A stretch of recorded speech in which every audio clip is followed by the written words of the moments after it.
It's a beautiful Thursday night in Oakland for some WPIAL football as we welcome you inside Gessling Stadium on the Pittsburgh Central Catholic YouTube channel as the Vikings' good fortunes, they look to continue them here on this Thursday night as the 6-1 Vikings prepare to take on the 5-2 Norwin Knights in this WPIAL 6A matchup tonight as we welcome you to the Central YouTube channel. I'm Colton the Bias, joined alongside Tyler Polk. Partner, we got a good contest on tap here tonight with that high-powered offense for Central as they go for their 7th win in a row tonight. And if they smell victory, they will clinch a playoff spot. Yeah, Central has been at the top of the table all season long, and they've been dominant really from start to finish after they started inside district play. Of course, that one loss to LaSalle College Prep, we'll get to that later in the night.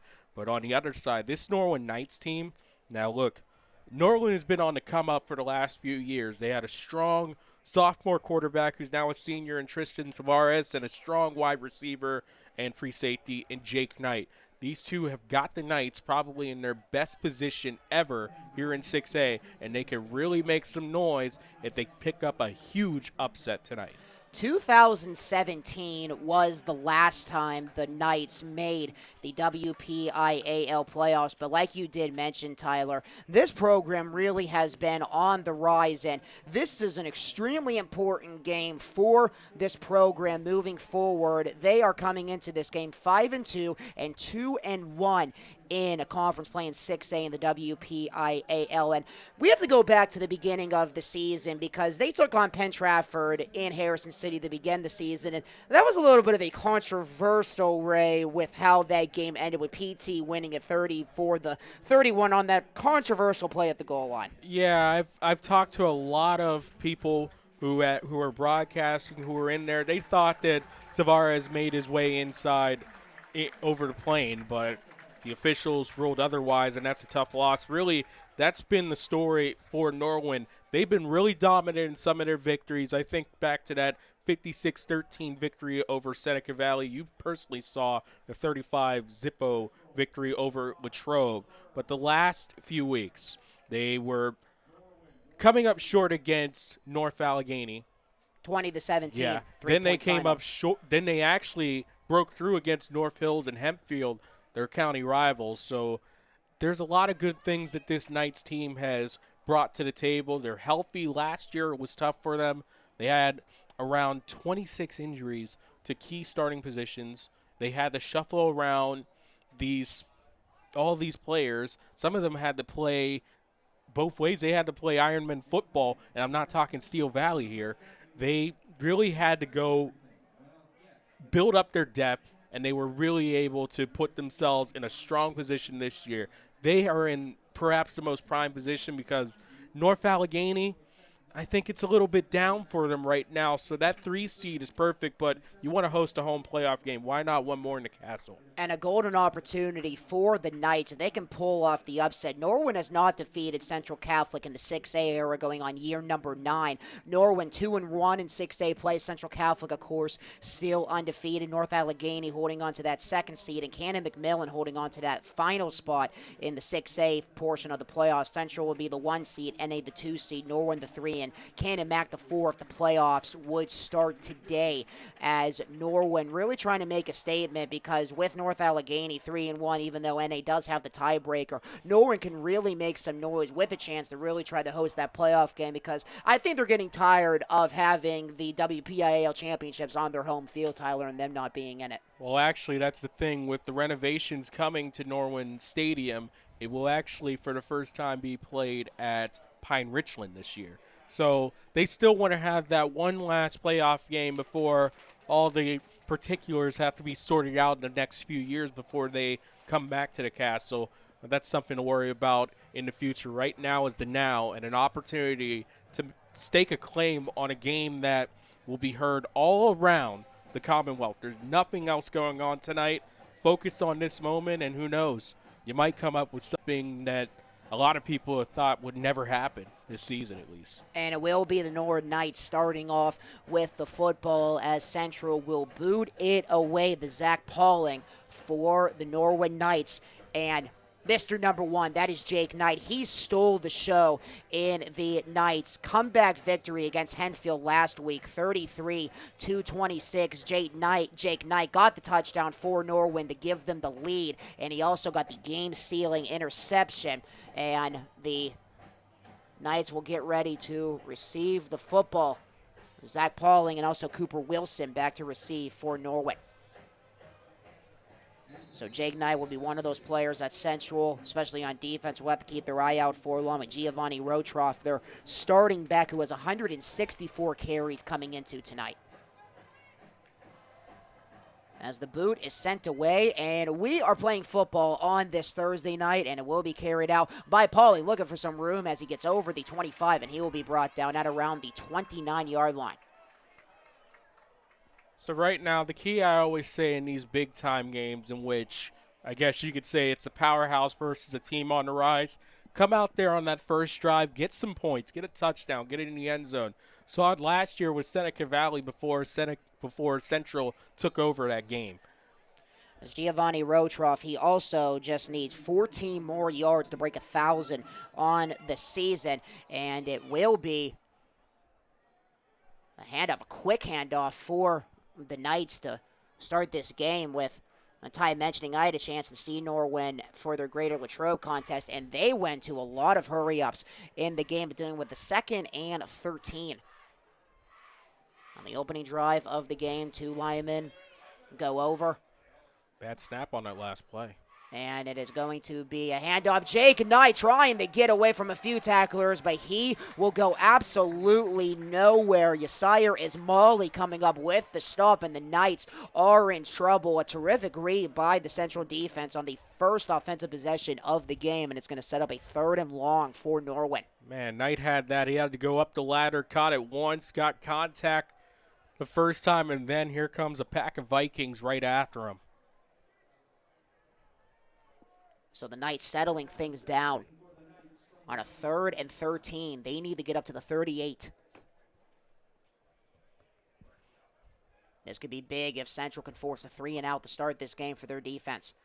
Tavares, he's going to roll to the right. He's going to fire it, and just to the original line of sticks, and pushing about a yard on the catch. It is going to be Michael DeFazio who got the tackle to force a safety for Henfield last week, but it is going to be a 3 and out for the Knights to start this game, and it's going to be Evan Pfeiffer, who really is one of the best punters in the WPIAL. He has an offer to play for Air Force, and the high snap, and he will send it off. It's going to bounce at the 31, and it takes a Norwin bounce, and it will go down to about the 21-yard line as the Vikings defense, Tyler, doing their job with a lot of also miscommunications for Norwin on offense to start that drive. Yeah, the first play, it was a mishandled snap, and it went right to Tavares. He had to pick it up, and from there, really Norwin could never get themselves back on the correct footing. I mean, you had that pass high up the ladder. Good work by Knight of catching that, but I think in that situation, when you have 4 Vikings on your tail, you're better off just watching that sail over your head out of bounds. And Owen Herrick will line up empty in the shotgun. They're bringing Jaden Alexander over to his right. And they fake the handoff, and they will send it off as Nasaka will get the first catch of the game for the Vikings as he gets up over the 35 and down to around the 37-yard line as the Vikings move the sticks for the first down. And Central Catholic is going to go hurry up here. And Herrick getting the snap off. He's going to hand it off. Jaden Alexander, a lot of room to run. Speed, Alexander, separation, and he will go to the end zone for the Vikings touchdown on the second play of scrimmage on offense, and the Vikings with an early punch to start this game. Jaden Alexander, that's a 65-yard run, and that's just a handoff right up the middle, and I mean, he could have went all the way to downtown with how fast he was running. That's an easy money touchdown for him. 4.46, 40-yard dash, and you saw all that speed. So the Vikings waste no time getting on the board. Alexander's long was 53. heading into this game, and that completely changes tonight in a good snap and a good hold as Atanio DeFada puts up the extra point, and it is a 7-0 lead for Central Catholic with 9:56 left as the Vikings offense, one of the best in the state, and Jaden Alexander coming over, I think maybe catching the Knights defense off guard, and he just had separation and plenty of room to run to the end zone for the 65-yard dash. Yeah. What would you say there right now? The C's parted right up the middle, and that's that strong offensive line for Central Catholic. They got a bunch of bulls out there, and they just push you around, and it's easy pickings for their running backs. If they just take one cut, they're likely taking it all the way to the house. So the Knights looking to punch back here. It'll be Pauling back along with Wilson. The explosive start that Central was looking for as they try to go for 7 in a row and also a playoff spot. If the Knights win, then they will head back to the WPIAL postseason looking to defend their 6A title, and then, of course, trying to make another deep run to the PIAA championship. Yeah, the Vikings, they've been really strong. 11 WPIL championships in the last 12 years. I mean, that's a factory, no doubt. I mean, every time we see them, we hear about them all the time. They get all the media coverage for a reason. They make it far in the championship, and yes, I know that it's a smaller classification here in 6A. You have to like the consistency for this program. I mean, it's like no matter what, especially going in the state championship games, it's hard to get there. They're going to see some of the biggest and strongest teams. They're going to have to face a Harrisburg team somewhere along the line that's been really strong, and then eventually they'll have to face one of LaSalle, St. Joseph's Prep, or someone out east. Who knows? That's likely very strong too.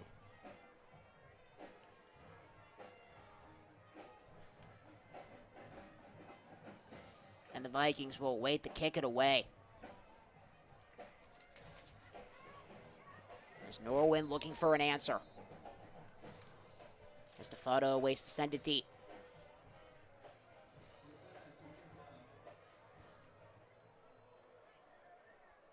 This one is going to go into the back of the end zone, and it will be a touchback. So drive number 2 for Norwin comes out after going 3 and out their first possession. I think right now, whatever your play script is, you got to continue following it. Yes, you're down by 7. You were hoping that you got a good first drive out of this, but just treat it as if Vikings just came out on the first 2 drive of the game and start from there. So the Knights looking for a reset, down by a touchdown. And they also so try to eye their first down of the game after having that 3 and out on the opening drive. As they motion Jake Knight over to the near side. And Tavares takes the snap, and it will be a handoff to Rotroff, looking for some room as he tries to cut the teeth on the right side, as he will get about 3 on the carry. And a second and around medium coming up for Norwin. Yeah, Gio Rotroff.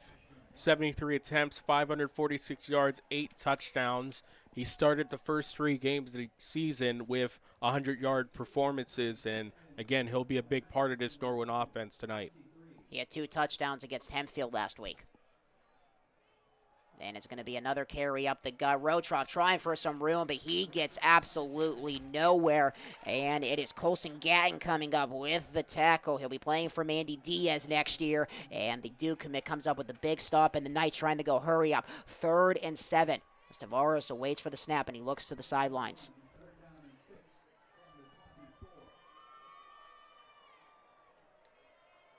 A big play for the Knights coming up, and the Vikings defense looking to get off the field.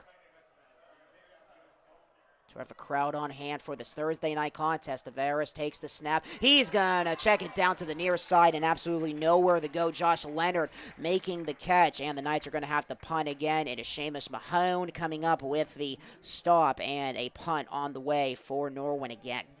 Man, they just had the entire team just swarm right to it. A quick pass out there, and it was Ismaili that came in on that stop.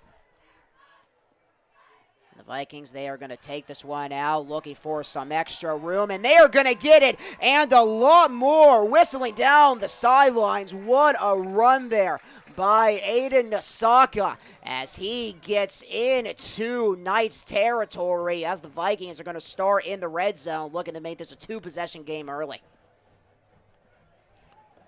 Aiden Nasaka just taking that punt return, caught it right at his 35, made it all the way down to his 20. What a fantastic start to a drive, and really you get to see this Central team. It's a wagon. Every single position, kick returner, punt returner, holder, long snapper, quarterback, doesn't matter. Everyone's going to be able to make a play on this team, and it's so tough to account for everyone in this offense. But getting a late flag, and this one is going to come back. A break for the Knights. It's going to be on Braylon Ronald, number 24 for the Vikings. And a big break for the Knights, just talking about the big return for Nasaka, and it's wiped away from a hold. Yeah, so remember, it's a spot foul penalty, so it was back around the reception of that kick return, effectively.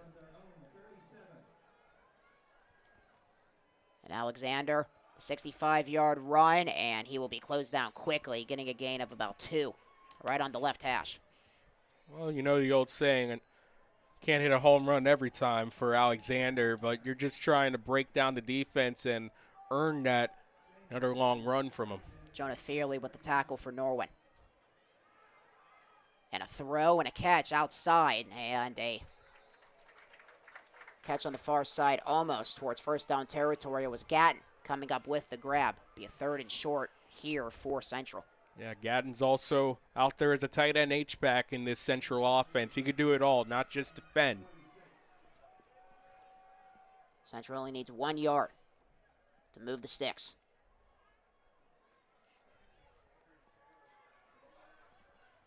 Waiting for the call. So got 15 seconds to snap.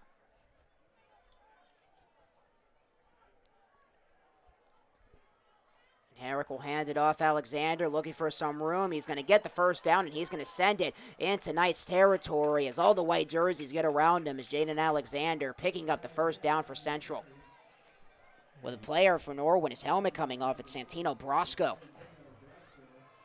He'll have to come out for a play. Ball at the 43. Herrick. All kinds of time, relaxing in the pocket as he gets flushed out. And Herrick, he was looking to run, and a flag is down as Herrick with the slide right up to the original line of scrimmage, and the flag was thrown in the backfield.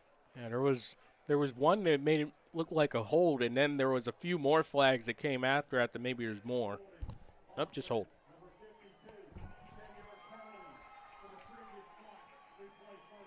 It's going to be the Princeton commit, Matt Bowers, the center.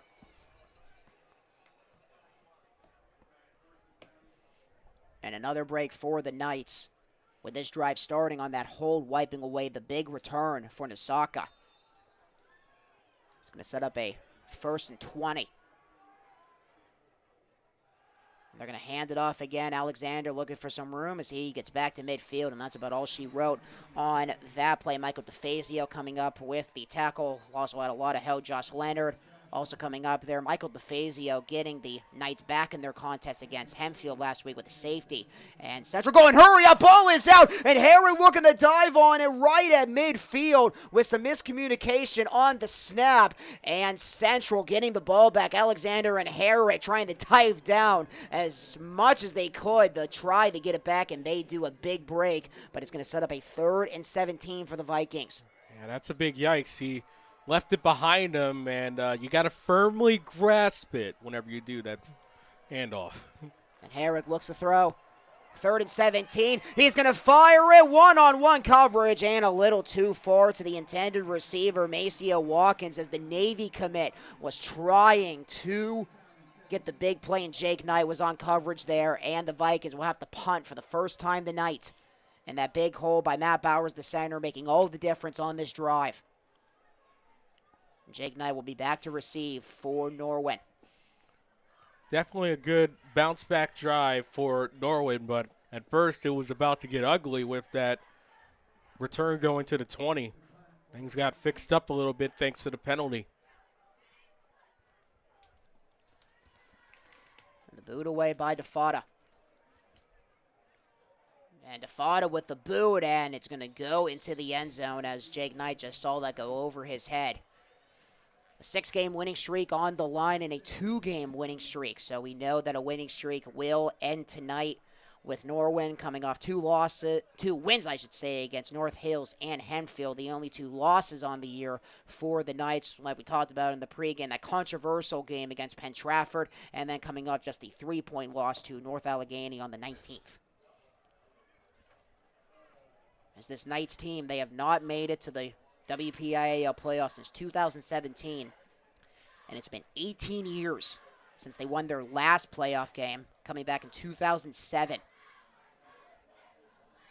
With the Knights defeating Woodland Hills in the first round of the 2007 4A.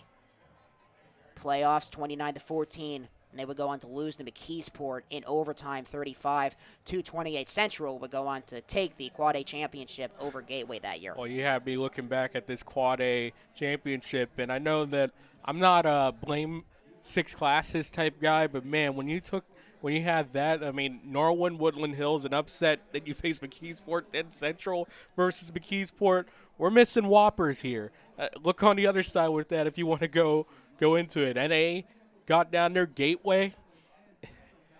Sometimes you miss these big-time clashes, and you miss days of old, but things always change, man. That's how it goes.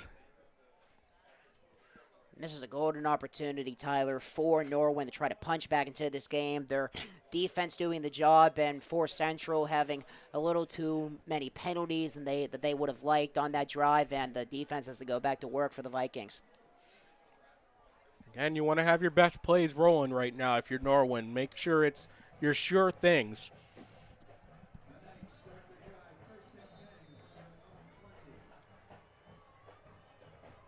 And Norwin still looking for their first down of this game. Under 5.5 minutes left, and they were trying to get it there, but that pass was a little too low, trying to send it off to Michael DeFazio, who had 6 catches coming into this game, and the pass is incomplete. Yeah, trying the RPO. It was a quick slant on the inside with DeFazio, and that pass just a little bit too skittish. Once it drops low, it's almost no chance in those situations.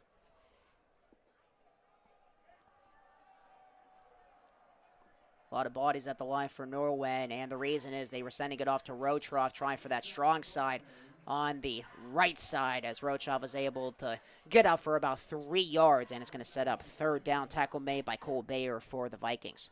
3rd and 7 officially.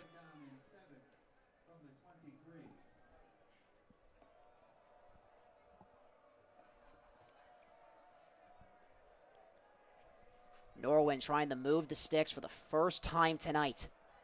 Can they do it here? A rollout for DeVeris.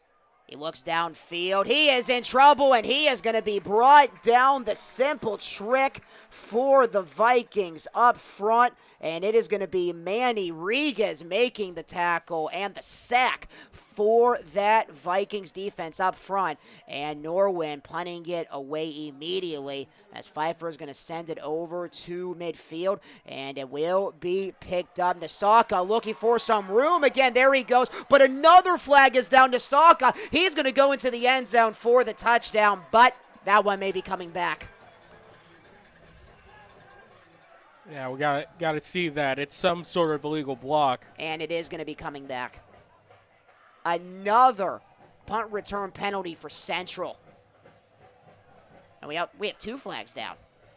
Yeah, 1 flag was thrown immediately when the block happened. Another directly after that. Let me go rewind and check a few things.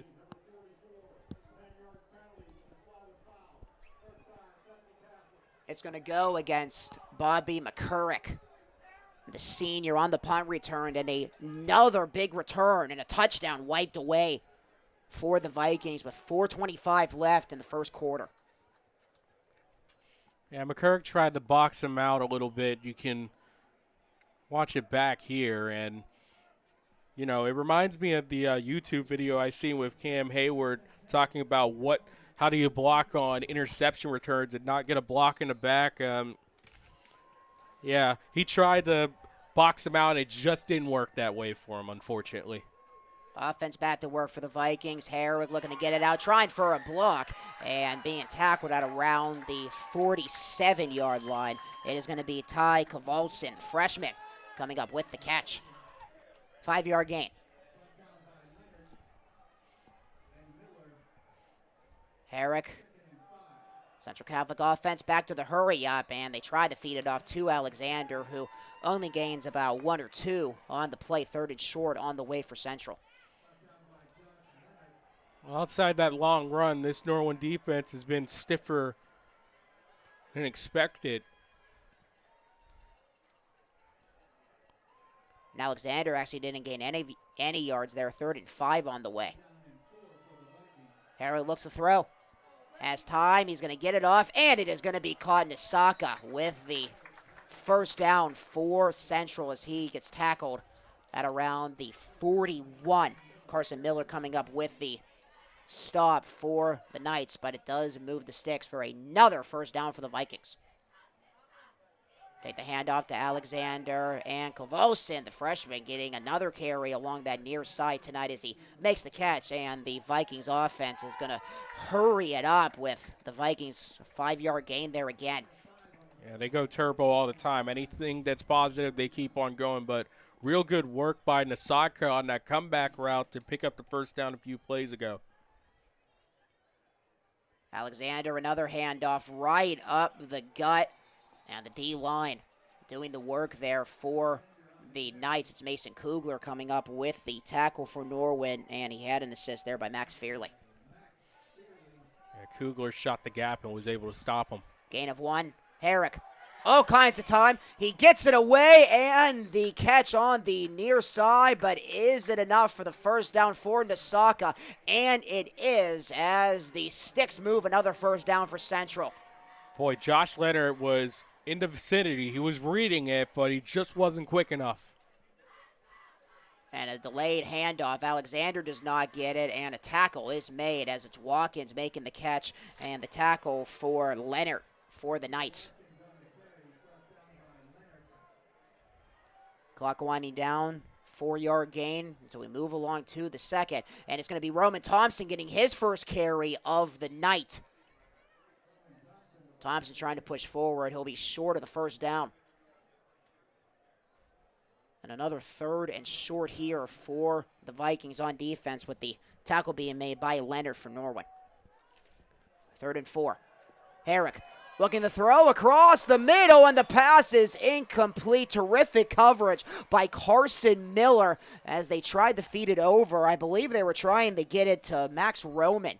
It was Watkins actually right over the Watkins, middle. Indeed. Yes, he had that crosser right over the middle and had it in stride. He just couldn't secure it from there. Offense staying on the field. Vikings are going to go for it. At the Knights 22, 4th and 4. And they will snap it. Herrick has time as he tries to get away. He tries to pick up the first down with his legs, and he is going to be extremely close. Herrick with a step, and I believe that it is enough for the first down. And indeed it is. It was DeFazio coming up with the tackle for Norwin. Central taking the gamble, and it pays off. Herrick looking to throw. He's going to get it off quickly, and Watkins with the low grab, and seems he might have the catch. Pauling was on coverage for the Knights. That was a little tough to see with the low throw if it was indeed a catch, and it was, but the Vikings getting pushed back. A loss of 2, 2nd and 12.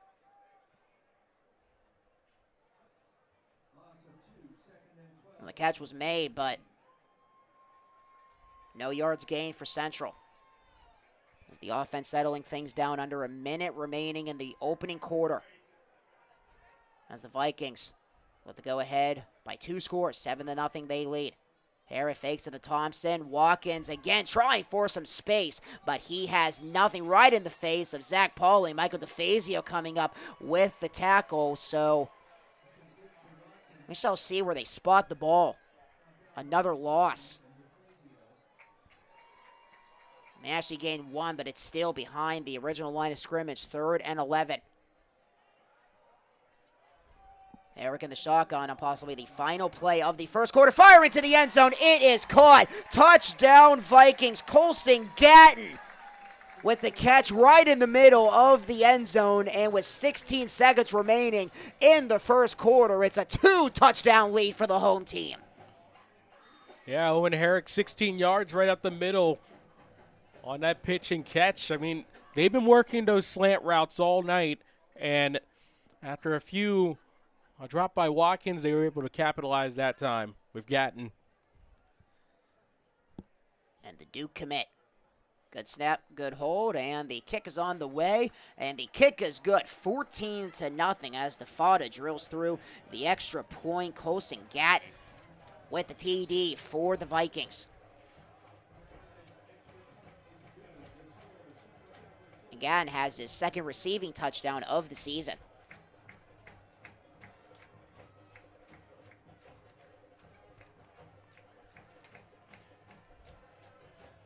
A long, methodical drive for the Vikings there, with Central thinking that they were going to have a touchdown on the punt return to Aiden Osaka, but it got called back because of a block in the back by Bodley McCurrick, and then a fourth down conversion for the Vikings on that drive, and a handful of penalties for Central, but they are not fooled, and they take it to the house for a now 14-0 lead with 16 seconds left in the first quarter. Yeah, you want to clean those up because, getting a punt return, it's definitely nice. Try to get some more points up on the board, but still methodical on that last drive. And really, you got to give a big shout out to Owen Herrick. That first down run he had, he took a hit to get that with DeFazio sandwiching him right at the line of gain, able to stick with it, then fire in a strike to Gatton. So if you're in Norwin, you need to come up with a score here. Be booted away in another long kick, but it will be taken by Pauling at the 1. As they look for some room, and Pauling, a good run of about 22 yards. As he goes right into the storm of that Central Special Teams unit. Jalen Brock coming up with the tackle on special teams for Central. So 9 seconds until we move along to the second. Third offensive possession for Norwin. And they have not had an answer so far as the Vikings defense stepping up in the first quarter. Tavares, it's a flip back.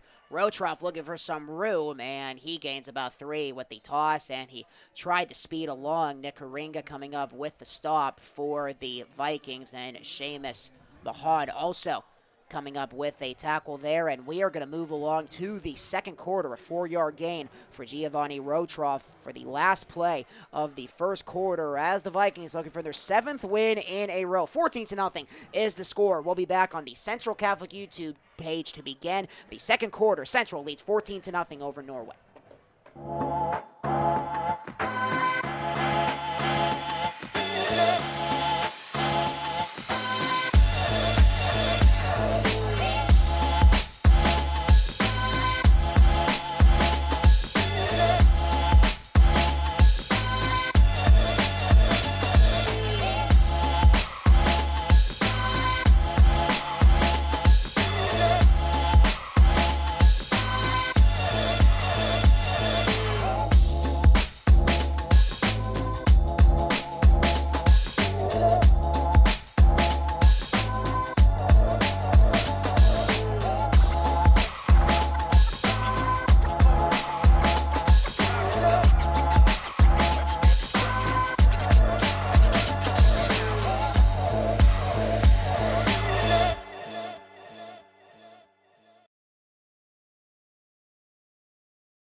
Back here on the Central Catholic YouTube channel as we move along to the second quarter from Gessling Stadium. A 2nd and 6 for the Knights at their own 27. Central defense playing lights out and shutting down every chance that the Knights have had to try to get a first down. And Tavares will try to pick it up here as he dumps it off, and that is going to be close towards the sticks. Josh Leonard coming up with the grab on the far side. And is it enough to move the sticks? And indeed it will. Or will it? No, really just a pickup of a couple. He was forced out of bounds to the far side. They also didn't switch angle, it from 1 to 2, and now it automatically went to 3, so very close. But 2 yards short.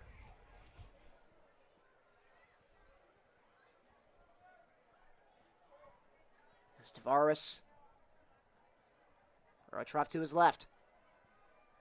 And they will hand it off. Rotroff trying to pick up the first down with his legs, and is it enough? Indeed it is. First down, Roman Thompson with the tackle for Central. Yeah, picked up 3, maybe a little bit more, 4. Just trying to barrel his way up the middle. It's going to be tough against this Central line, but they got to eventually try to see if they can get these swing passes to the outside. I know Central's fast, but if you can get some blocking out there, you never know. Get Knight rolling.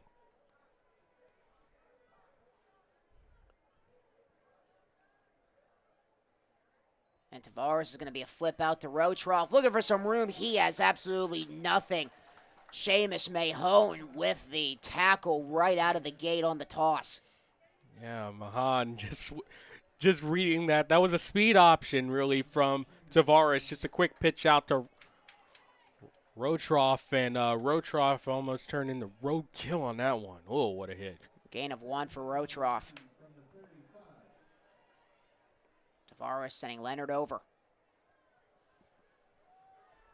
And they fake the handoff. It's going to be Leonard looking for a block from Knight, and Leonard trying to get up past the 40. He gets stopped at around the 39. It's going to be a 3rd and medium for Norwin. Thompson coming up with another tackle for the Vikings. 3rd and 5 officially.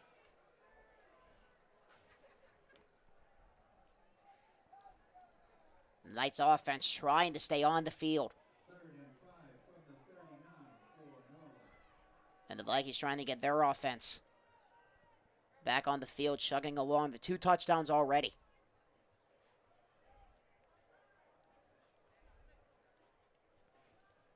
Leonard gets sent over.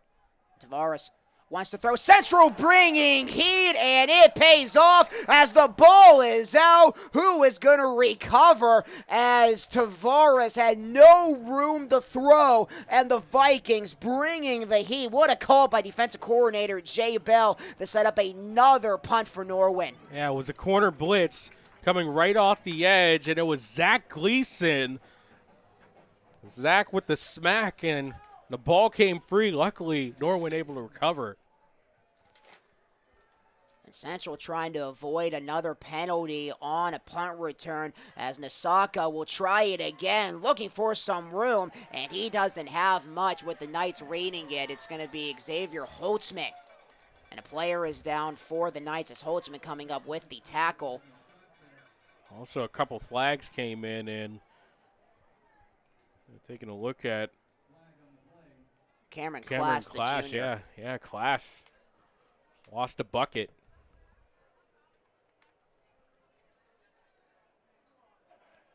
And another flag. There have been penalties on now the last 3 punt returns for the Knights, and that one is going to go against Norwin.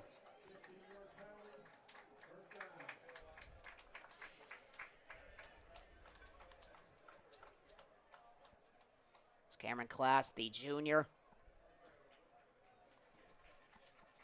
Getting up under his own power, but the face mask called against the Knights, and terrific field position for the Vikings to start off this drive as they will start it at the Knights 41. 8:44 left in the second quarter. Don't want this one to get late early if you're Norwin. Got to find a way. Got to hope that Central helps you out a little bit.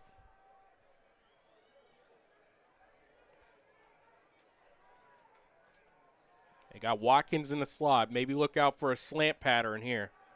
Herrick trying to throw it down the middle, again, and he is going to break free for his second touchdown in a row. What a game for the Duke commit. Colson Gatton, back-to-back touchdowns, 41 yards, and the catch and score for number 40.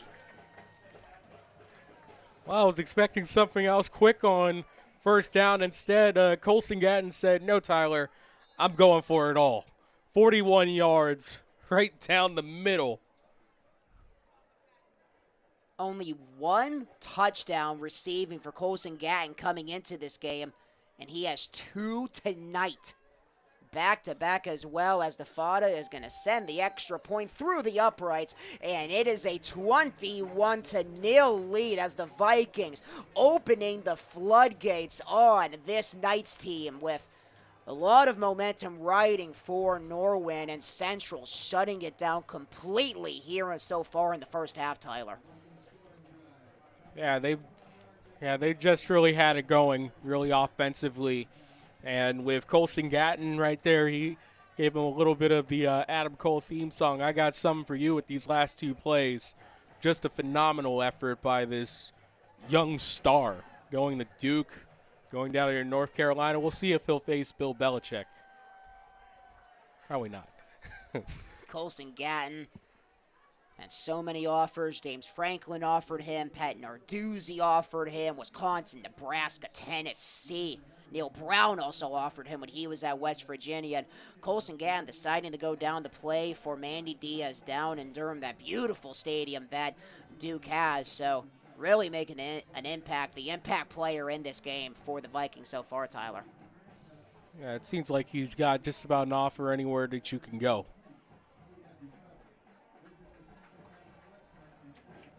Out west with Cal.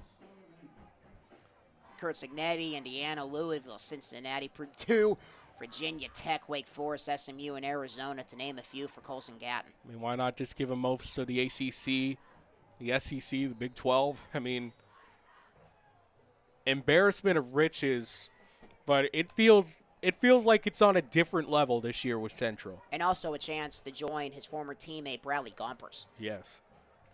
Who's playing for Mandy Diaz at the moment.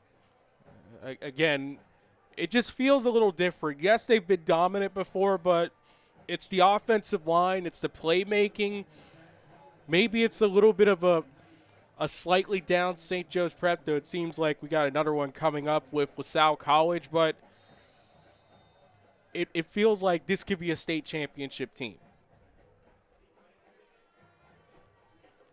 Of course, it's still a phenomenal season, but the heartbreaking way that Central Catholic ended their season a year ago, of course, losing to St. Joseph's Preps in the PIAA championship, as that one is going to go into the back of the end zone. St. Joseph's Prep, 35-6, was the final in that contest, but still a phenomenal season once again for Central Catholic, of course, winning the WPIAL championship, defeating North Allegheny 45-14 in the championship a season ago.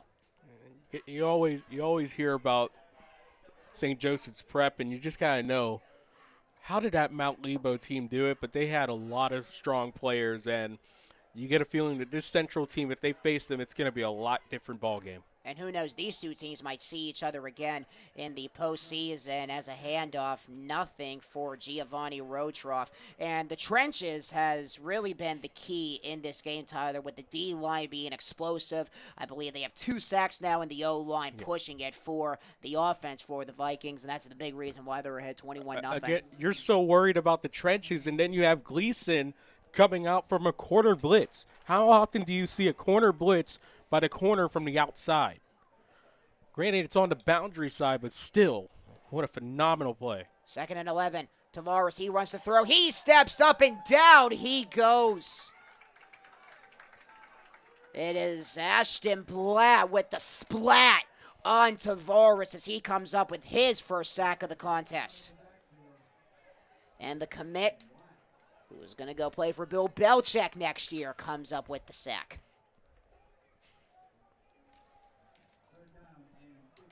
It's going to set up a 3rd and 15, just a loss of 4. Tavares Throws it off quickly, trying for a wide receiver screen, looking for some room, and it's going to set up another 4th down situation for Norwin as they are going to have to punt it again. Zach Pauling trying for the catch and run, but nothing much you can do on the wide receiver screen. Yeah, again, it's this team speed for Central Catholic that's just way too much for them right now. It feels Norwin wants to get something going on the outside. It's just not able to happen right now for them. And Central Catholic calling a timeout because it seemed that the Knights wanted there was nobody back for Central. So I'm not sure if the Knights were trying to set up going to try for it. about to say to try to go for They it. had Tavares in the back, so they were going for it. Norwin has not defeated Central since we split off into 6 divisions. Starting in 2016 in the 6A era, the Vikings winning the first matchup 41-0, and then they met again in the 6A playoffs. Central Catholic winning that game 48-0, and then 2017, the last time that the Knights went to the postseason, Central Catholic winning that game 35-14. 2018 was 28-16. 2019, Vikings defeating Norwin 28-14. 2020 was the closest battle, 38-28, and then it was an absolute blowout in 2021 when the Vikings defeated the Knights 50-0. And this game taking a hiatus with the last matchup in 2024, 59-14. And they are going to punt it now, and that one is going to be high into the air. And Nasaka, ball is loose, and the Knights pick it up, Pauling! A huge mistake for Aiden Nasaka, and the Knights offense going right back on the field. A turn of events here in Oakland. Sometimes it's a thing like that. Nasaka backing up and really twisting away whenever he tried to receive that, and Pauling, Johnny on the spot, able to pick it up, and Norwin with their best position. Let's see if they'll take advantage. North Allegheny had a lot of similar chances like this in their game versus Central Catholic. They weren't able to take advantage. If Norwin can do that, that's a step in the right direction.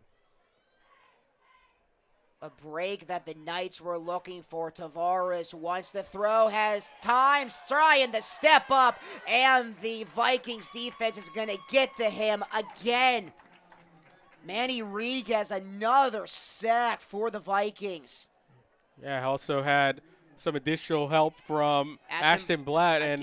And I know Regis, that's a name with some history for you as a Sarah Catholic grad.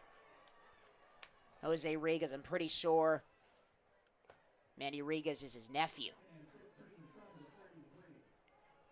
And off of the sack, Rotroff, nothing there.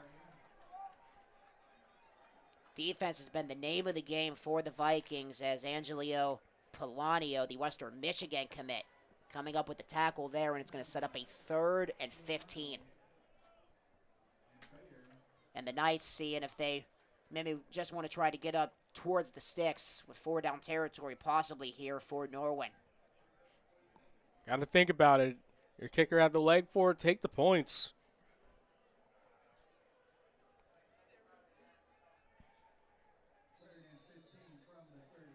And a timeout's going to be called by Norwin.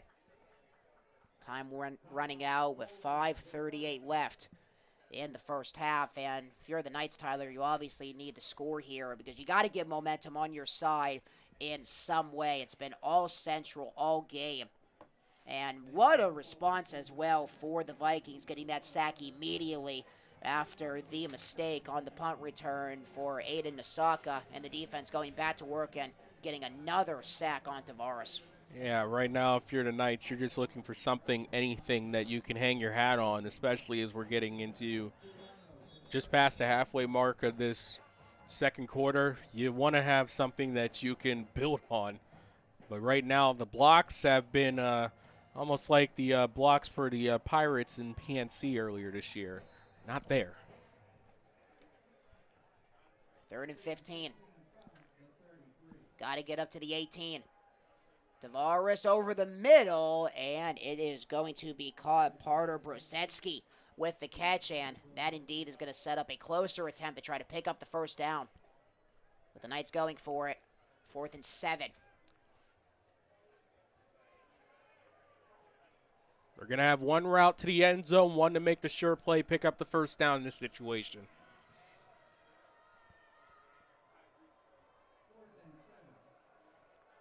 Gain of 6. Central may be showing rush again here.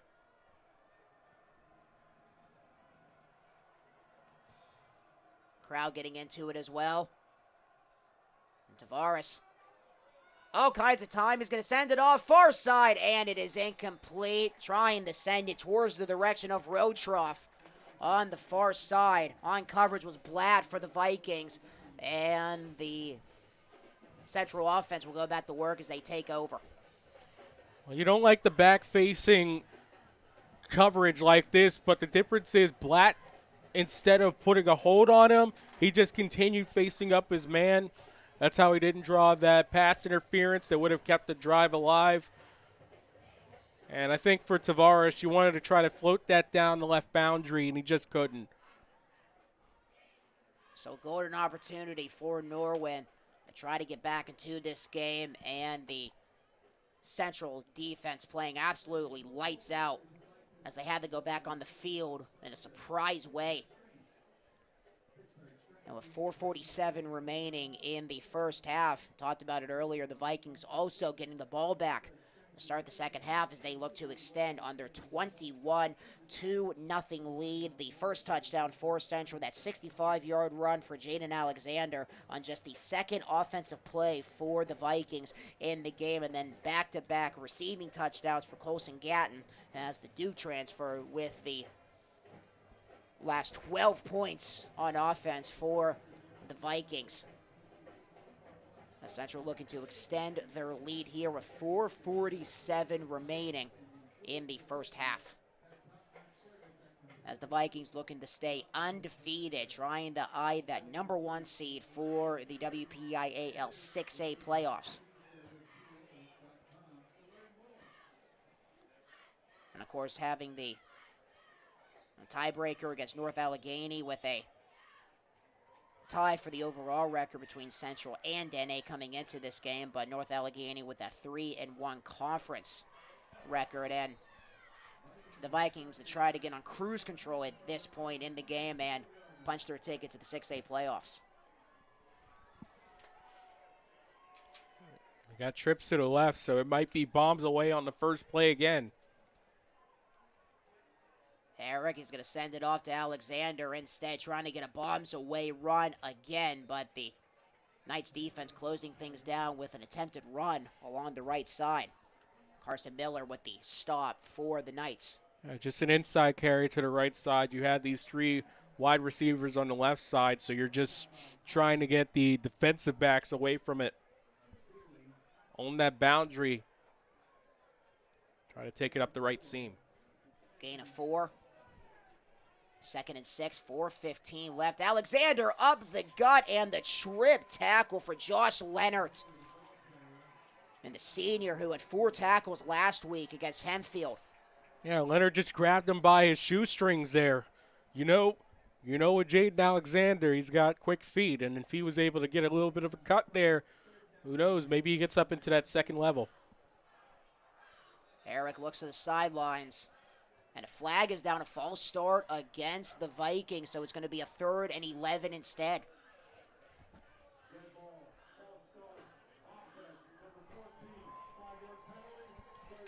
Nasaka with the penalty.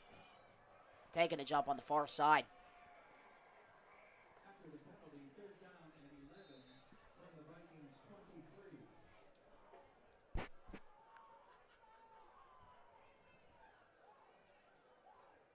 Offense looks towards the sidelines. Nasaka with a penalty, pushing it back 5 yards.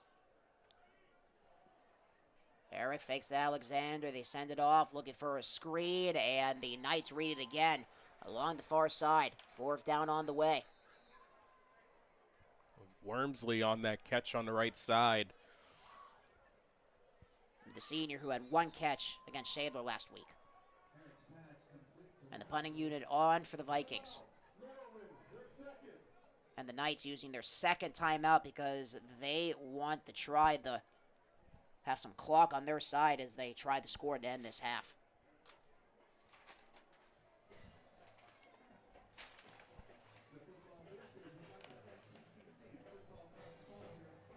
So I think there was a mistelling of the timeout situation. That was Norwin's first timeout taken. So both teams, actually no, I'm wrong. So X that. 2 timeouts taken by Norwin, 1 remaining. 2 remaining for Pittsburgh Central Catholic. And there's Jake Knight, who stole the show in the Knights' thrilling come-from-behind victory against Hempfield last week. Had 2 touchdowns in the 4th alone and had the INT to seal it.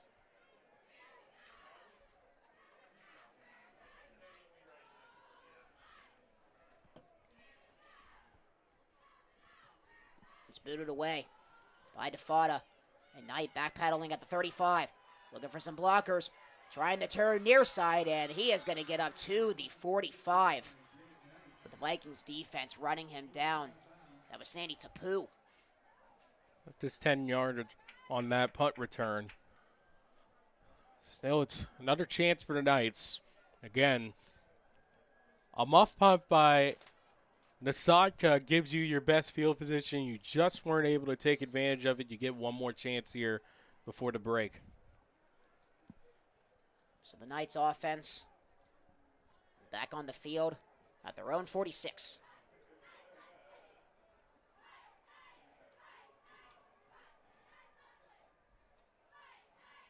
Tavares, hand off to Rotroff. Looking for some room up the gut. Only gains about 1 as he gets pushed back standing up. Pressure applied there by Cole Bayer, the senior. Also had an assist to Ashton Blatt.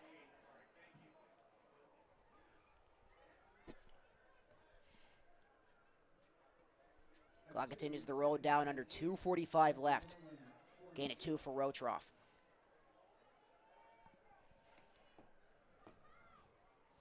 And they try to feed Rotroff again, going up the left side, and not really much room to run again. Yeah. I think he got himself. They put him a yard short of midfield, so he's right on Tartan. Regas with the tackle for the Vikings. A gain of 1. 2 carries the Rotroff on this drive and only getting 3 yards. See if the Vikings bring another 3rd down blitz.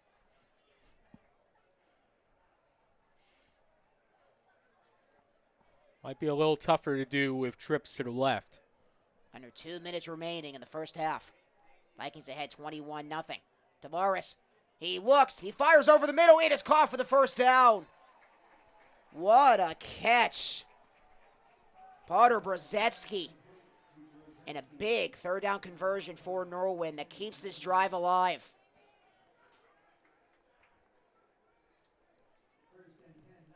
Brzezinski, the junior. And they hand it off Rotroff, trying to go the left side as he gets inside the 40 for a gain of about 3. And the Knights with only 1 timeout, they got a $1:30 left to try to score as the Knights trying to go hurry up to start this game, and that's what they're going to have to do here if they want a shot at the end zone. A lot of time taken off here. You got 1:15 left.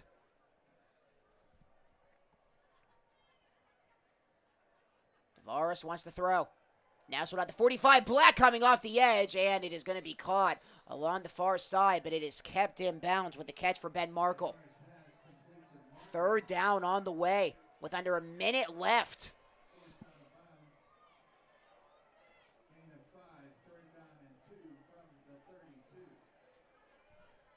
Now you got 45 seconds.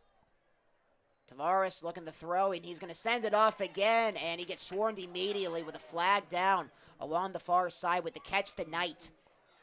And we'll check the flag as the clock stops with 35 seconds left. Came from the line judge on the side there. And, yeah, sideline warning. Setting up 4th and 2 with 34 seconds left in the first half.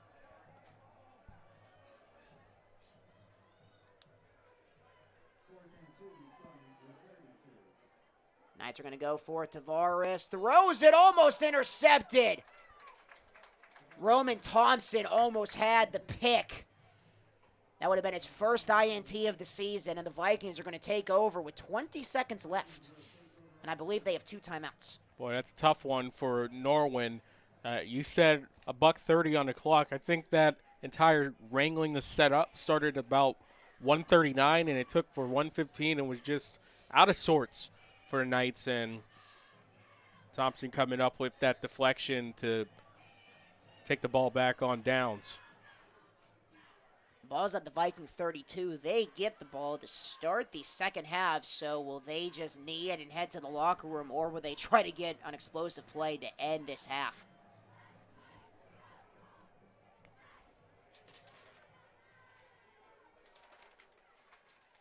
Eric, he wants to throw. Setting it off, and it is picked off, or is it? It is picked off! Michael DeFazio at the 35. And the Knights have 1 timeout with 14 seconds left. Boy, DeFazio on the right boundary. What an interception. As you saw a perfect view of it from our feature camera, he was able to dive out, juggled it a little bit, but just before he left the field of play, he was able to secure it, get a foot down. Norwin, another big chance. Now you just got to go, why not let it fly? And that's Herrick's first INT of the season, Tyler. And Tavares, can he do something with it? Black coming off the edge. He's going to send it off wide open. Try for the dive, and the pass is incomplete. That would have been 6 for the Knights. Yeah, Black coming off that edge. I think he hurried Tavares just a little bit because that one was almost perfect on a dime, just a little bit ahead of the man. Brosetsky on the far side. Talk about a big-time bummer. That would have been a big-time play and something to build on there. It would have changed this game entirely. Tavares, down he goes. And that is going to end the first half. The sack from the line, Cole Bayer.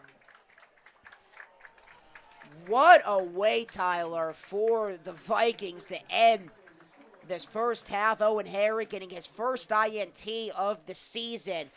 And the Knights with only 14 seconds to work with. Cole Bayer coming up with the sack as that chance for Norwin with Prozetsky wide open along the far side, and Tavares just could not connect. Boy, that's just tough right there. You get Prozetsky down the left boundary. You want him to dive out and make that catch. Think about, reminded me of a long bomb by Ben Roethlisberger to Deontay Johnson against the Colts, in which all he had to do was dive out and it's a touchdown. And that was a big comeback for the Steelers then. It was a similar play. Prozetsky, that one just a little bit ahead of him. Just a little bit, and then, of course, you come back the other way. Central, they won't make a mistake twice. And a breather for the Vikings, as that pick for Herrick did not turn into anything. It's still a 21-0 lead for Central. They will get the ball to start the second half. We will be back with the start of the third quarter from Gessling Stadium. It is 21-0 with Central in front, and they will get the ball when we start the third quarter, when we come back on the Central Catholic YouTube channel.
We are back here on the Central Catholic YouTube channel, calling the Biastron alongside Tyler Polk as we move along to third quarter action from Oakland as the Vikings looking for win number 7 in a row, and they also look to punch their ticket to the WPIAL 6A postseason with a victory here tonight. And Tyler, the game plan, I believe, is simple for Central. Maybe try to burn out some of this clock or try to get one explosive play. For the Knights, you need a turnover. You need to make a play on defense. Central gets the ball back, and for the Knights, you need to make another turnover, and you need to score. Norwin has had so many opportunities, just could not cash in. I'll simplify it right now. For Central Catholic, dagger. For Norwin, score, please. That's really what it comes down to with Norwin. Really good chances, deep, but also the first thing starts, let's get another stop, please. That's first on the docket for Norwin in the second half. Michael DeFazio picking off Owen Herrick to end the first half, the first pick of the season thrown by the sophomore quarterback for the Vikings, and he will see the field again to start this third, and it's going to be taken out at the goal line. Alexander looking for some room, a burst of speed, and he is going to be brought down at the numbers at the 40-yard line. There is no flag on the field. I thought for sure that there might have been a face mask called, but nothing, and the Vikings had terrific field position to start the third quarter.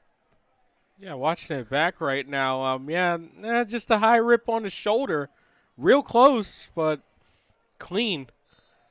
I want to grab in that area too often, but hey, good work there. It was Holtzman making the tackle for the Knights. So let's see if the Vikings defense can get their fourth touchdown of the game. 21-0 is the score as we move to the third. And let's see how Herrick can respond after throwing his first pick of the season. Looking for some room along the far side. And the Knights with a tackle at the 40, trying to set up the wide receiver screen as they were trying to get it out to Amari Wormsley. He made the catch, but he only gained 2.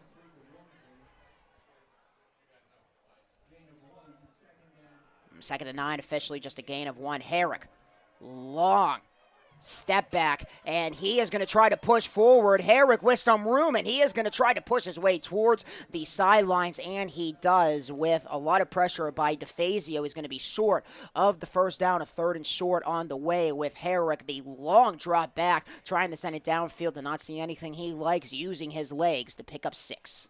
Yeah, he had the lane, so he said, I'm going to take off, and managed to slot himself just before the 50 at the 47.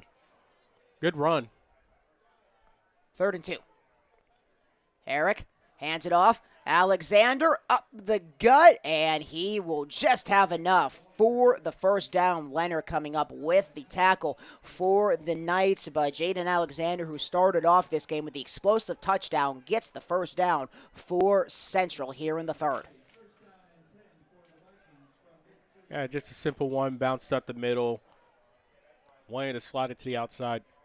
And they're going to feed Roman Thompson, and he tries to push forward.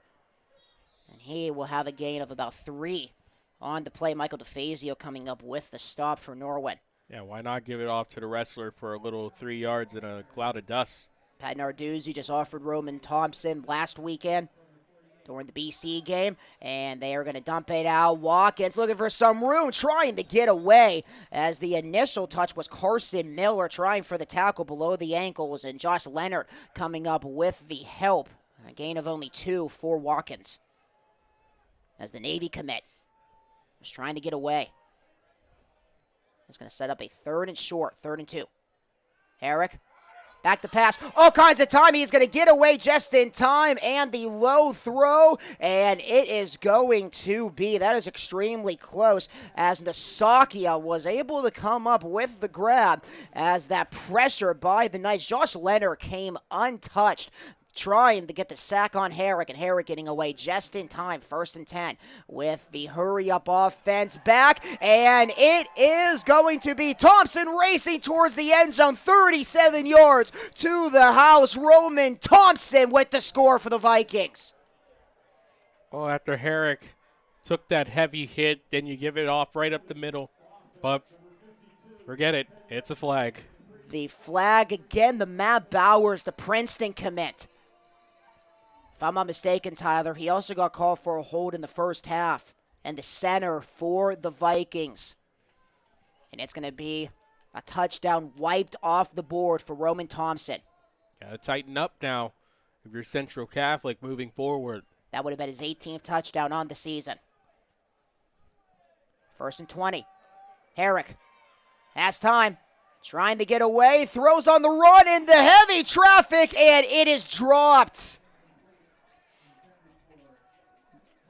It's Gatton coming up, or at least he tried to come up with the grab. In the heavy traffic, and the pass is incomplete. Yeah, Herrick got flushed out by Leonard, had to roll right, and loft one. It was on target. It's just not hauled in by Gatton. And Colson Gatton with the last 2 touchdowns for the Vikings. And a late sub coming in. It's Sammy McCurrick for the Vikings. He sets up on the far side. Herrick, low snap. All kinds of time. He's going to fire it down the middle, and the pass is incomplete. Watkins would have had it at around the 8-yard line, and he would have had to beat Merkel to try to get into the end zone, but it's going to result in a 3rd and 20. Those inside post routes for Central Catholic have been working all game. It's just the hands haven't been there. As you can see, it just going right across the middle, across the face of the formation. And you got to have that one. If it hits your hands, you got to make the catch. Messiah Watkins, the Navy commit, also had offers from Duquesne, UNLV, and Sacramento State. Herrick back the pass. 3rd and 20, trying to get away. He looks to run, and he is going to be tackled to the original line of scrimmage. About a 10-yard run for the quarterback for the Vikings. Zach Pauling making sure he did not get anywhere further. So Herrick picking up most of the yards back from the penalty, and there's another flag down. Another hold.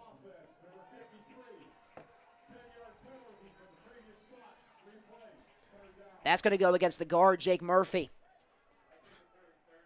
Wow, 3rd and 30, so we're going NFL blitz here to try to pick up the first down if you're Central Catholic. It's simple for Norwin. All you got to do, ranger him up. So a 3rd and 30 with Norwin accepting the penalty because Central would have probably went for it. And they try to set up a screen to Alexander. Spins away, gets across midfield, and there he goes. Jaden Alexander to the house for the Vikings touchdown. But there's another flag. That would have been 57 yards. Yes, but there's another flag. A 57-yard grab and run for Jaden Alexander, wiped off the board.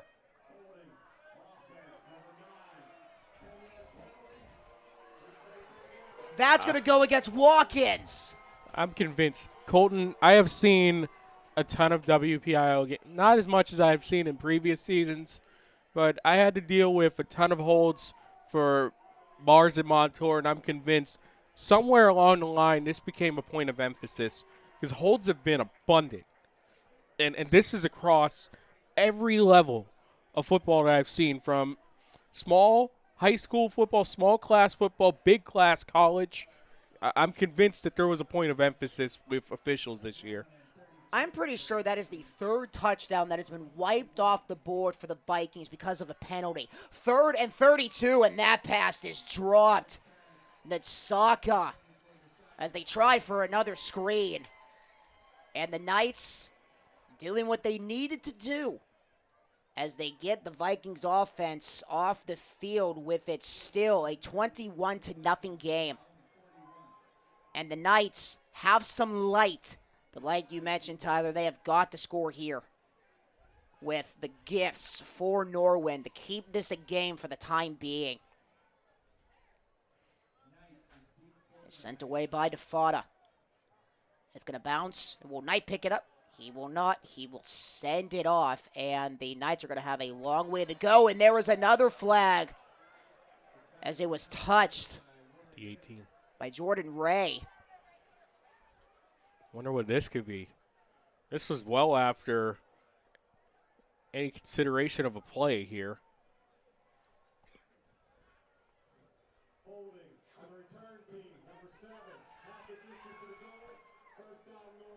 Holding against Ben Markle. Flags galore to start this quarter.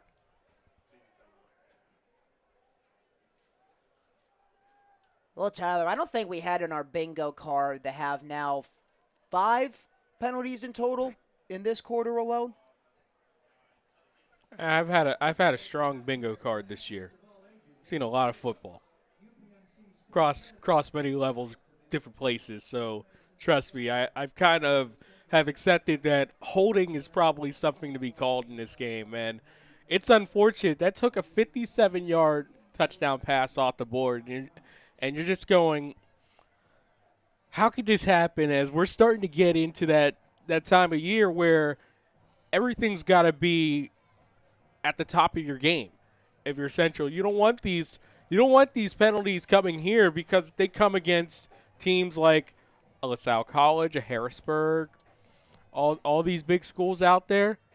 That could be the end of your season because those teams won't make those mistakes. You might see it now in district play, but I can tell you right now, I promise you, once you're starting to get into that regional, that Western final, and then that state final, got to be on point.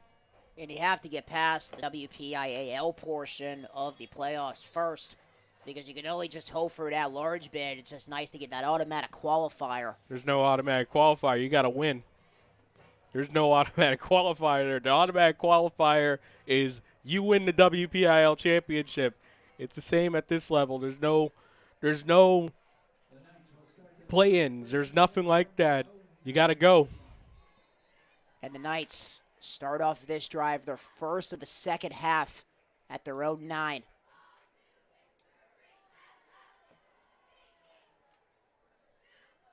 Tavares looks to throw right at the goal line. He's going to send it off to Loving, grab, and it is dropped by Knight. A ton of coverage there for the Vikings. Jordan Ray, along with Yasir Ismaili and Jake Knight, hasn't really been targeted all night because I think the Vikings, especially in the secondary, knew that you have to know where number 1 is in white at all times. Yeah, good stop and go on that wheel route from the slot position, just unable to nail it in. Good defense as well. And Rotroff trying to spin away, looking for some yards, and he is going to chug along down towards the 15, a gain of about 5 or 6 to set up 3rd and medium for Norwin. A gain of 4 officially.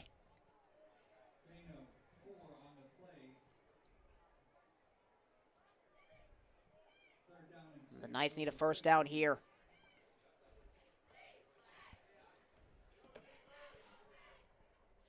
Tavares looks far side. He's in trouble. He goes down at the 5. The Vikings D-line getting to him immediately. That was Jalen Smith coming up with another sack on Tavares. And this O-line, they can only do so much. The Hogs up front for the Vikings. And they come up with another 3rd down sack. And oh my goodness, was that touched? It is picked up by Brozetsky. Was that touched? It was not. Nasaka.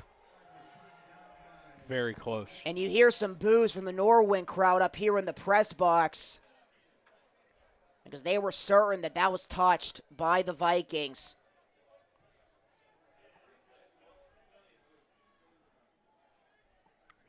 Fire wagon punt. Both teams had to run on their units, and watching it back on the live stream, it got through the wickets.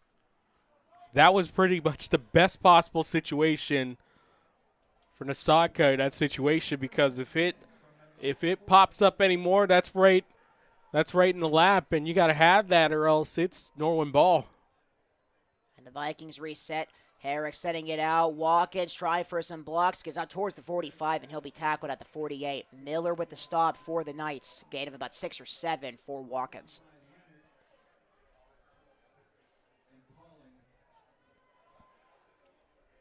Gain of 6 officially. 2nd and 4.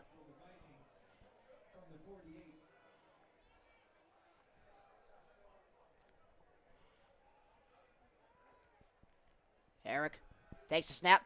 He pumps. He looks to get away. He cannot. The Knights finally get the Herrick. The big sack for Josh Leonard. Leonard has been eyeing Herrick all night, and Josh Leonard finally gets to him for the huge sack to set up 3rd and long for the Vikings. A really strong play by Leonard there, coming off the line, off the edge to get Herrick in the backfield. A crucial sack for Norwin. They're hanging in there. Central's giving them a chance, but they got to close the door and put some points on the board soon. So we're nearing the halfway mark of this 3rd quarter. 3rd and 12. Herrick looks to get it all back. He's going to wind up far side. It is caught, but short of the 1st down, and the catch is incomplete as they tried to feed it off to the far side to Gatton. Save from our vantage point, and we'll get a timeout. That's a check on Herrick, I believe. Indeed it is.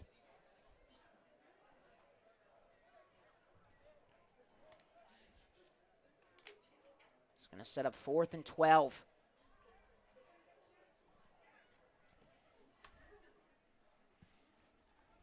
As we're looking at the replay now. Yeah, you see the pass on the outside. It's incomplete.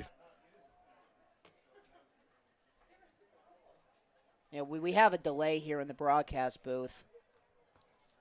And the check on the play as Herrick's going to be able to get up.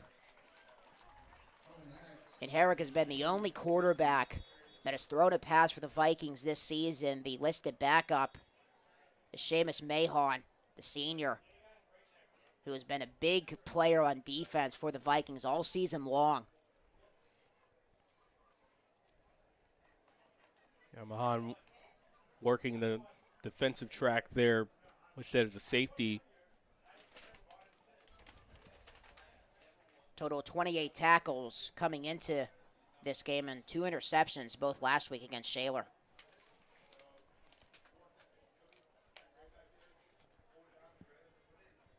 And a 4th and 12.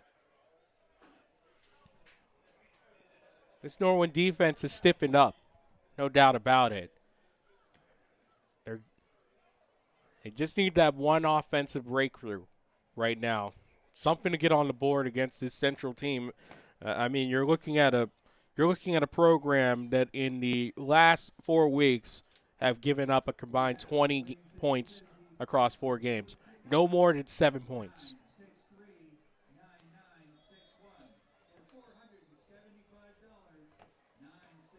And for Norwin, like we talked about, still trying to fight to make the postseason. They still got to take on Cannon McMillan and Mount Lebanon, who also are trying to save their seasons and trying to be the 4 teams to make it to the WPIAL postseason in 6A.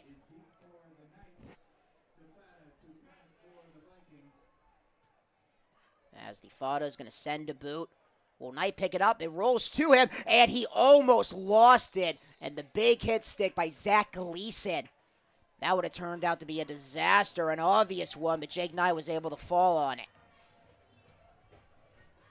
Very close on that one. I think Nip was also in there, one of the 2 anthem singers before the game. Him and Jordan Ray. Phenomenal Rory job. Nip, yeah. 6:27 left in the 3rd quarter. It is still a 21-0 lead for the Vikings as they try to go for their 7th win in a row. And a 2-game winning streak on the line as well for the Knights.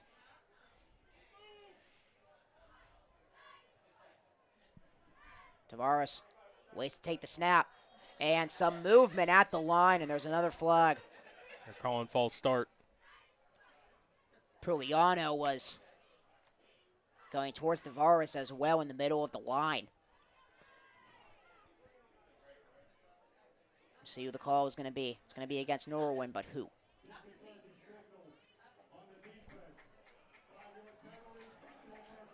So never mind. Yeah. It goes against the Vikings. I did see a rolling forward, but it was just a check, so instead it's a encroachment. Yeah, the scoreboard had it as a 1st and 15, all thinking that it was going to be a false start. but it goes against Central. 1st and 5 at the 27. Tavares, Rotroff, up the gut again, nowhere to run. Thompson had the pressure. Also had some help by Polano. And who knows if Thompson decides to go to a max goal, him and Polano are going to see each other on opposing sides. It's going to be that way with Blatt and Gatton. With Blatt, of course, heading to Chapel Hill and Gatton heading to Durham.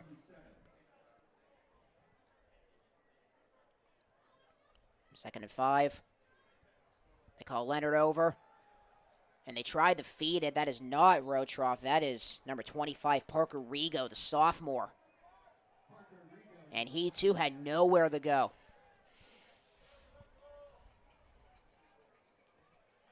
It's going to be a 3rd and 3. With 5.5 minutes left in the 3rd. Can Central come up with another 3rd down sack here? And flags are down on the far side.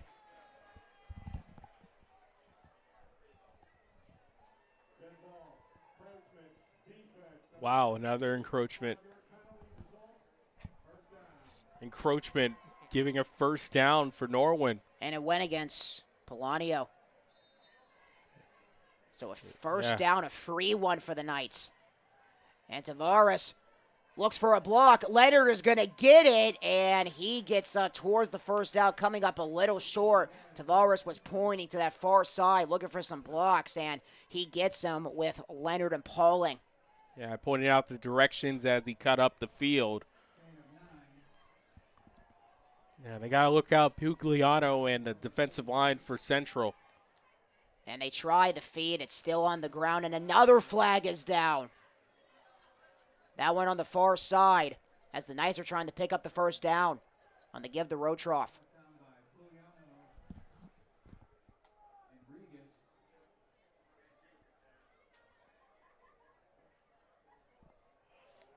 It's going to be a face mask against Norwin.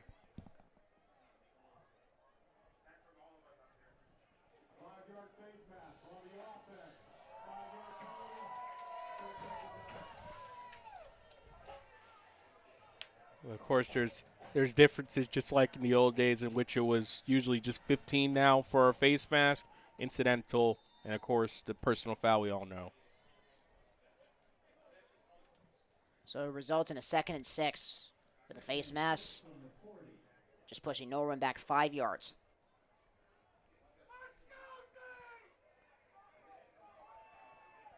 And Tavares looks to throw. He's going to love it, trying to feed it off to Markle, and the pass is incomplete. Some coverage there by Jordan Ray. And it results in a 3rd and medium coming up for the Knights. Tavares had that throw off his back foot, and it floated a little bit too much for Markle. And the senior, only 2 catches coming into this game.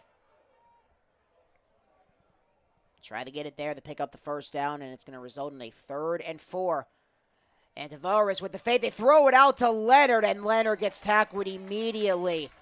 Seamus Mahon was not fooled there as he comes up with the stop, and if you're the Knights, Ty, you have to go for it. Yeah, at this point, Mahon just threw his man down after that. He read that swing pass to the outside, and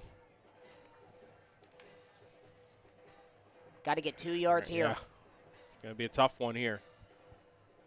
The Central team speed has been shutting down passes to the outside. It's a design run. Tavares picks up the 1st down, and he gets across in the Vikings territory.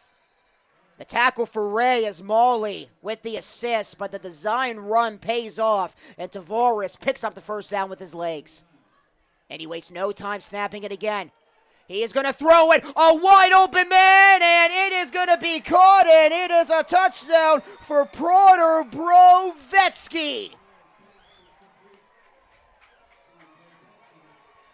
And Brovetsky, we thought that he was going to have a 1st down to end the 1st half, but Tavares does not overshoot him there, and that is how the Knights get on the board.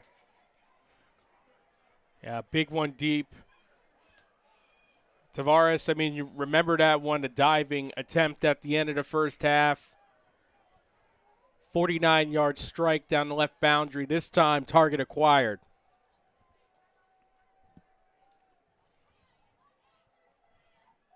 That's Tristan Josephek, the senior, and it is going to doink. It is no good. So the Knights get on the board, but they cannot capitalize on the extra point. And Josephek, that is his first missed extra point of the season. He was 13 of 13 coming into tonight.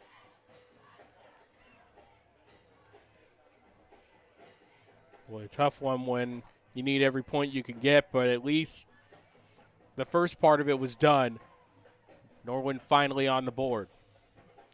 So with 3:35 left in the third, Knights finally get on the board.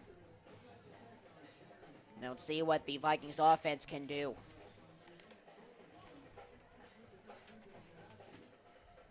Mager and Alexander are back for Central. Busted coverage for the Vikings. As Bravetsky gets his third touchdown of the season.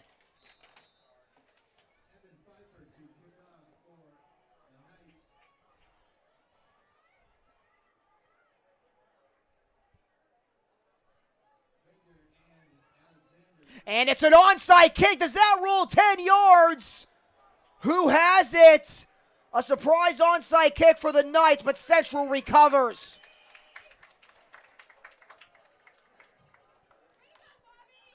Central not napping there. It was picked up by Rob Coleman.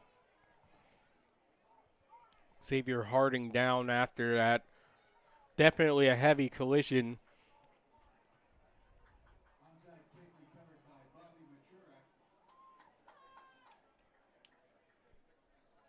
Let's watch that back on the replay. Yeah, just a running start there.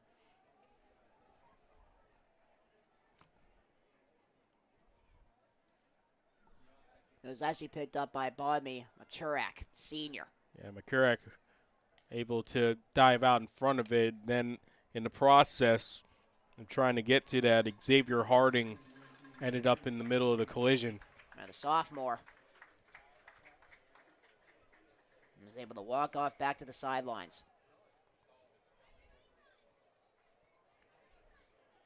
With the Knights playing things aggressive. Still down by 2 scores, and Owen Herrick and company back on the field for the Vikings with 3:33 remaining in the third. Herrick hands it off to Thompson, going up the gut, and goodbye, Roman Thompson sprinting down the middle, and the Vikings punch back immediately. 48 yards for Roman Thompson for touchdown number 18 on the season. Well, he is the tribal chief right there. Roman Thompson right up the middle, right down the island. And that's all she wrote. Just too much speed. We talked about a little while ago, Pat Narduzzi offering him last weekend. And a play like that is one of the key reasons why, and a good snap and a good hold. And the kick is up and good for Antonio DeFada. Roman Thompson listed as a 3-star recruit on 24/7. Also has offers from the MAC, Akron, Miami, Ohio, Toledo, Howard, Buffalo. Also has an offer from Liberty and also one from James Franklin. As Roman Thompson taking it to the house, and what a response there, Tyler, for the Vikings after giving up the touchdown. Incredible response. One play, 52 yards down the field. Roman Thompson, just incredible. I mean, you look at this entire Central team, weapons free, weapons everywhere. And look at the sideline right now. They're getting hyped just before this kickoff. Norwin on defense, closing things down to start this half. Also had all of those penalties, but Roman Thompson changing the narrative there.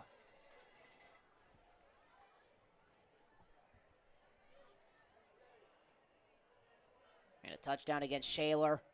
His most on the year, 5 against Hempfield. And he gets his 18th on the year. Knights looking to run it back. Pulling nowhere to run as he gets stopped at the 29 and pushed back to the 25.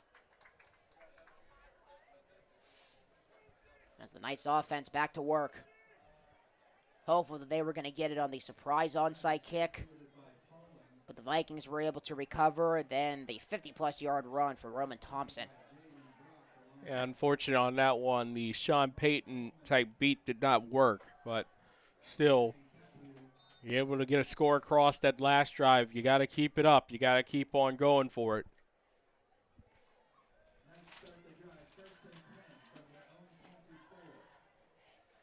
Tavares, Rotroff now over to the right.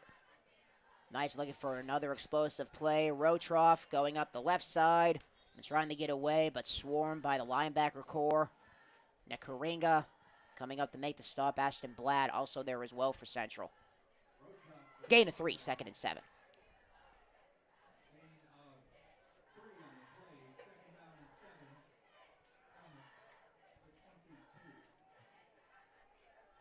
The Knights have never defeated Central in the 6A era. And the Vikings hopeful that the narrative stays the same.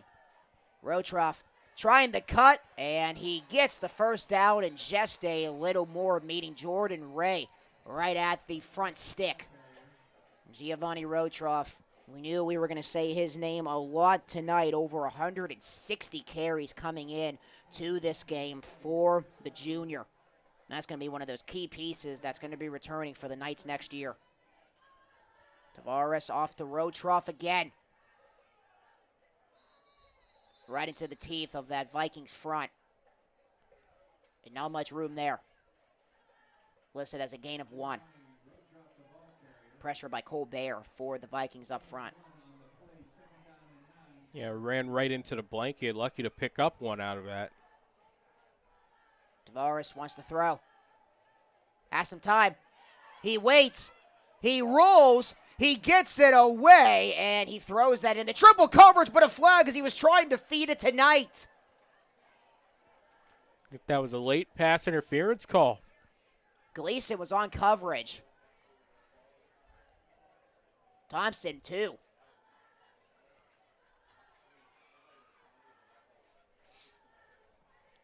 As we wait to see.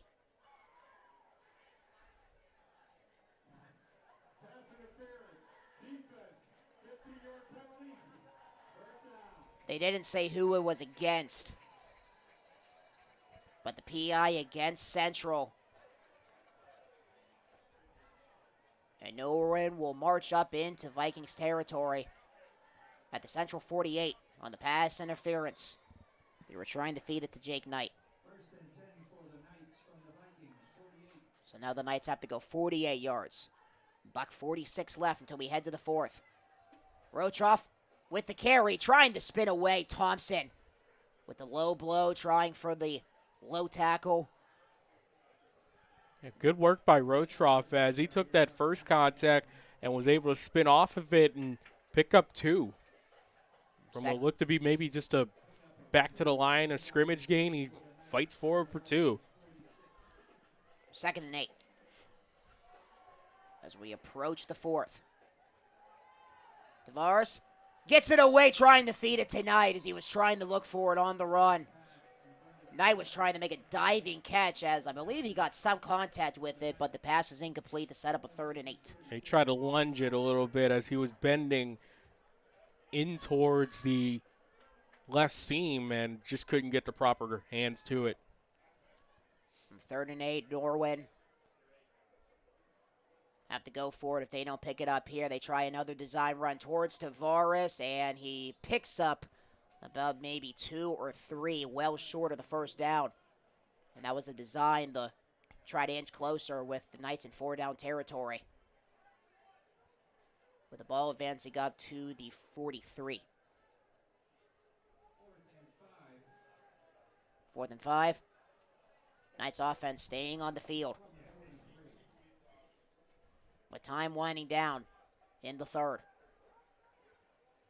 Tavares fires, caught, Knight, does he have enough? Forward progress is going to mark him real close. Karinga coming up with the stop, and it was just enough. And the crowd here in Oakland not happy about that one. First down, Norwin. Yeah, that had to be forward progress. Low snap. Tavares fires far side, and it is going to be Brovetsky, and the pass is incomplete. Clock stops with 20 seconds remaining in the 3rd. Yeah, Brovetsky trying to lean back like Fat Joe to make that catch over on the far boundary. Unable to come up with it, but Tavares had to zip that through a Viking on that side. That could have been a possible interception. 20 more seconds until we move to the 4th. Tavares too high, trying to send it to Knight, far side, incomplete. Back-to-back throws for Tavares and no connections. Boy, not a time to go for a one-hand snag if you're Jake Knight. Anytime you do something like that, if you're going out of your catch radius to tip that could stay in the air, and this Central Catholic team will make you pay. Setting up a 3rd and 10. Tavares sends a man over, and they give to Rotroff, trying for a cut along the far side, and he's going to bulldoze his way down to the 35 for a gain of about 3. And that will take us to the 4th quarter here in Oakland, as the Vikings are 1 quarter away from punching their ticket to the WPIAL postseason. A 4th and 7 on the way for the Knights when we come back on the Central YouTube channel, as the Vikings try to get a victory here tonight. They lead 28-6 when we come back to start the 4 from Oakland.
We are back here on the Central Catholic YouTube channel as we move along to the 4. Vikings ahead 28-6. And Tyler, we got a few other good matchups around Class 6A in the WPIAL this weekend. Yep, we got a couple tomorrow at 7 p.m. Seneca Valley at Hempfield, and then Canada McMillan on the road to take on North Allegheny. That's a couple of the Class 6A matchups. Also, one more interesting one for you in 5A, Bethel Park at Upper St. Clair. And let me tell you this, Colton, the last few years, this Allegheny 6 conference has been the toughest in all the WPIAL.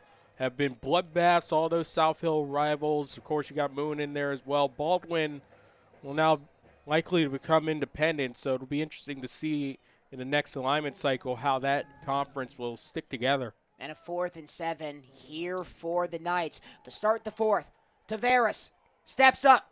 He has room to run, but he is shut down immediately. Ashton Blatt with another splat. And it is a sack for the Vikings to begin the 4th. Central takes over. Yeah, just dropped him straight behind it. Tavares stepped up in the pocket, did a good job, but he was caught in between, wasn't ready to run, and Blatt said, "Here I come," and quelled this drive, turnover on downs. As the UNC commit. Another sack in this game.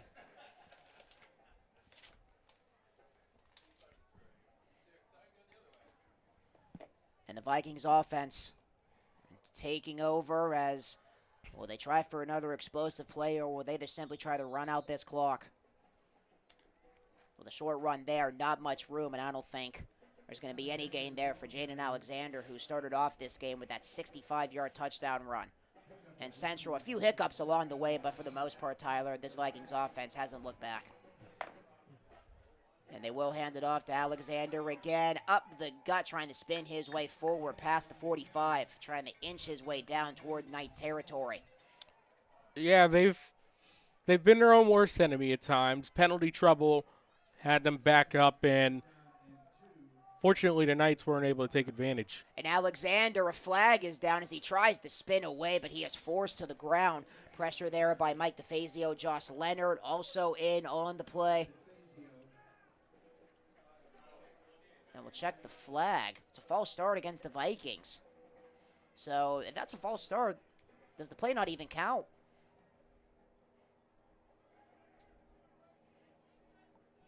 Maybe illegal formation. Oh, they're called. Yep, illegal formation. Yeah, so the play did count. And it's going to set up 4th down, but the Vikings going for it. Well, if that's on the field for now, they can obviously change their mind. And Herrick, he is, and that's going to be booted away. And nobody was there to cover for the Knights as Central trying to pin the Knights offense deep. And they pin it down to the 9. Old Roethlisberger special, the pooch punt. QB punt there. Good distance. It surprises the defense, and you get the chance to pin an offense inside their own 10.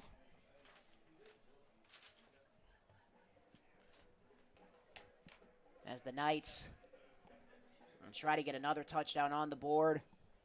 Down 28-6 with 10:51 left in the 4th quarter. Looking at the schedule ahead for Norwin.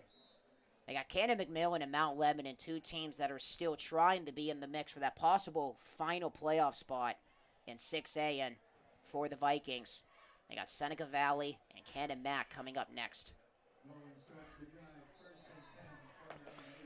And there's a flag down in the right at the goal line.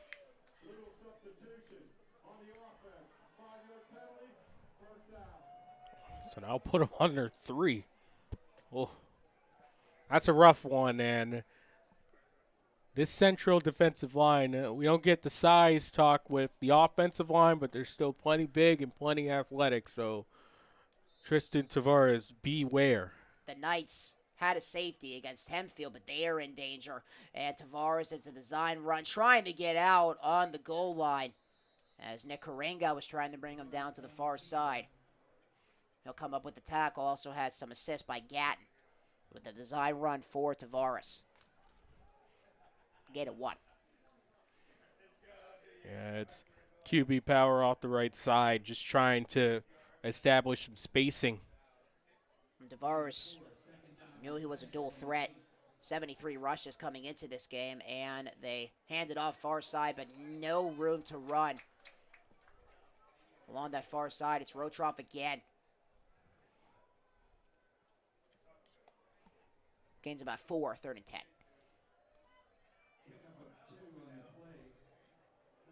They officially listed as a 3rd and 8 now.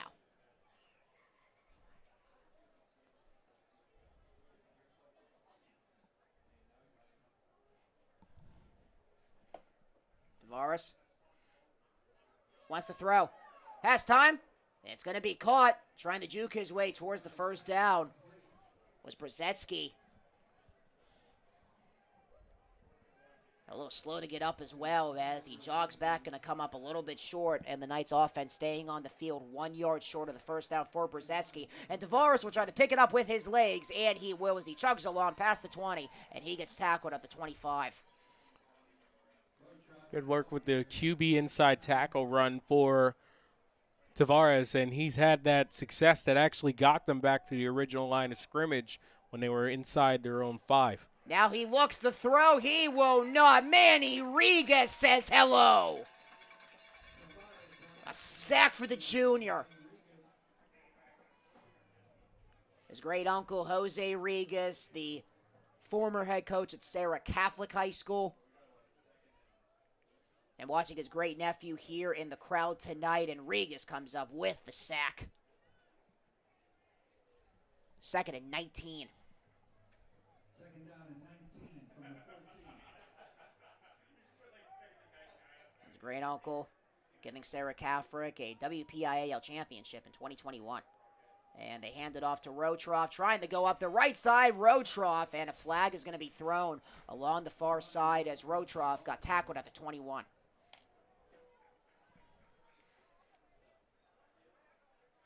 Could be another hold coming up.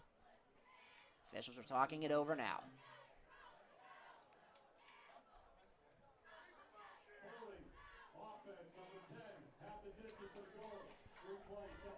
Brzezinski called. Yeah, that Sarah Catholic team in 2021 was pretty good.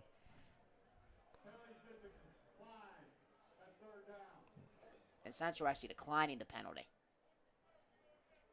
Really, that entire run with Rigas in 2021, think about that, battling health issues. The team was able to rally their way all the way to the PIAA state championship game, falling short to a team that had a stranglehold on 2A for a long time until last year in Southern Columbia.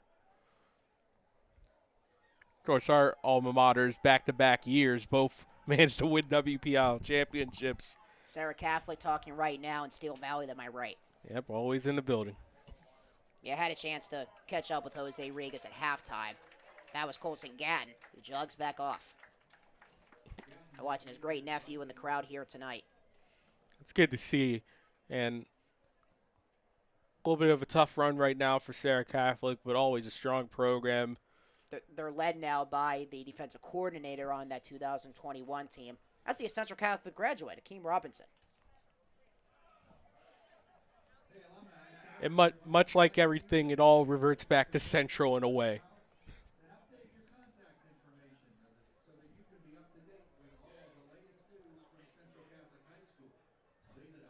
8:26 left.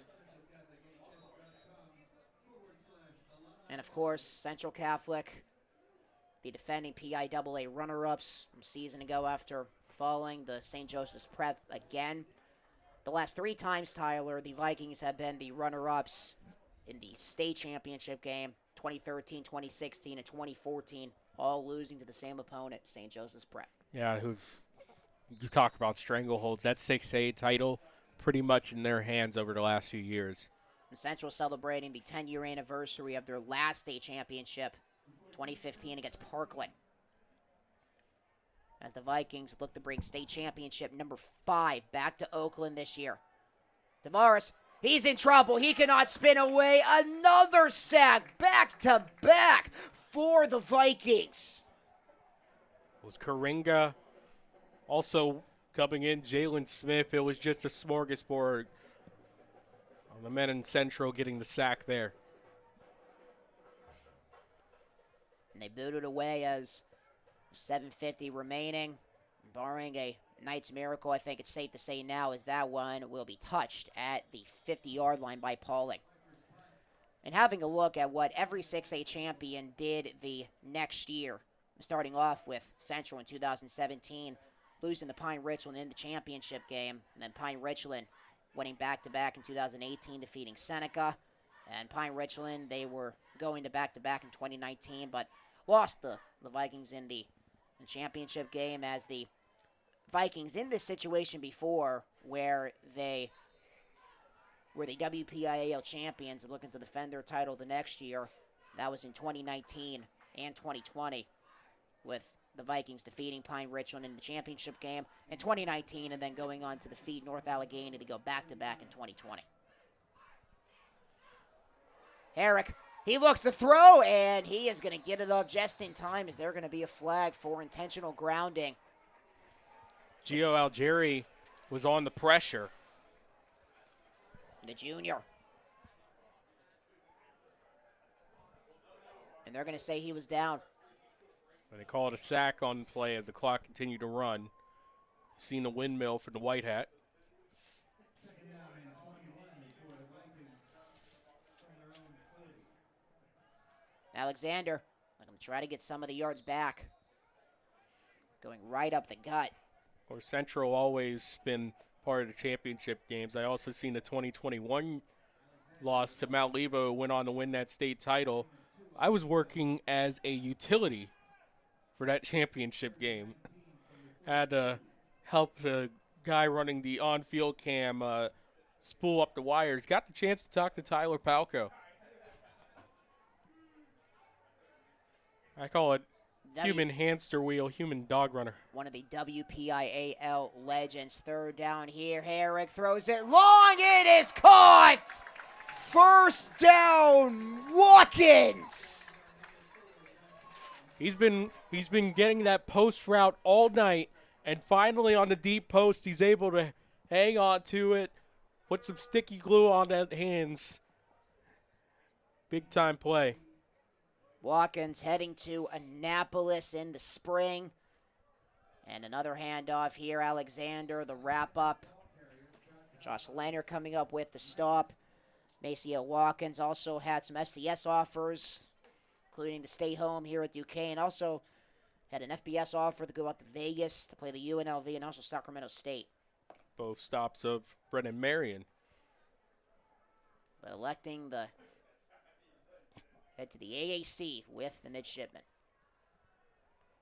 Eric down the middle, dropped! Aiden Nasaka. I had a 15-yard pass for a touchdown, ready to write on my columnar pad. Nasaka, who had a touchdown catch against Shaler last week, 5 catches, 78 yards. Boy, Norwin has had issues with these post routes. Really, it seems like they bite on the inside move. 3rd and 8. Herrick, all kinds of time. He's going to send it off. It is caught. Watkins again, and he will be tripped up at the 4. Markle with the stop. Will be inside the 5 for a 1st and goal. And all the touchdowns for the Vikings have been explosive plays. So this is really the first time Central has really been in the red zone, Tyler. They had a 16-yard pass from Herrick to Gatton, but no extended zone time. Yeah, nothing really inside the 10 until now as they try to hand it off to Roman Thompson, who tries for his 18th touchdown on the season.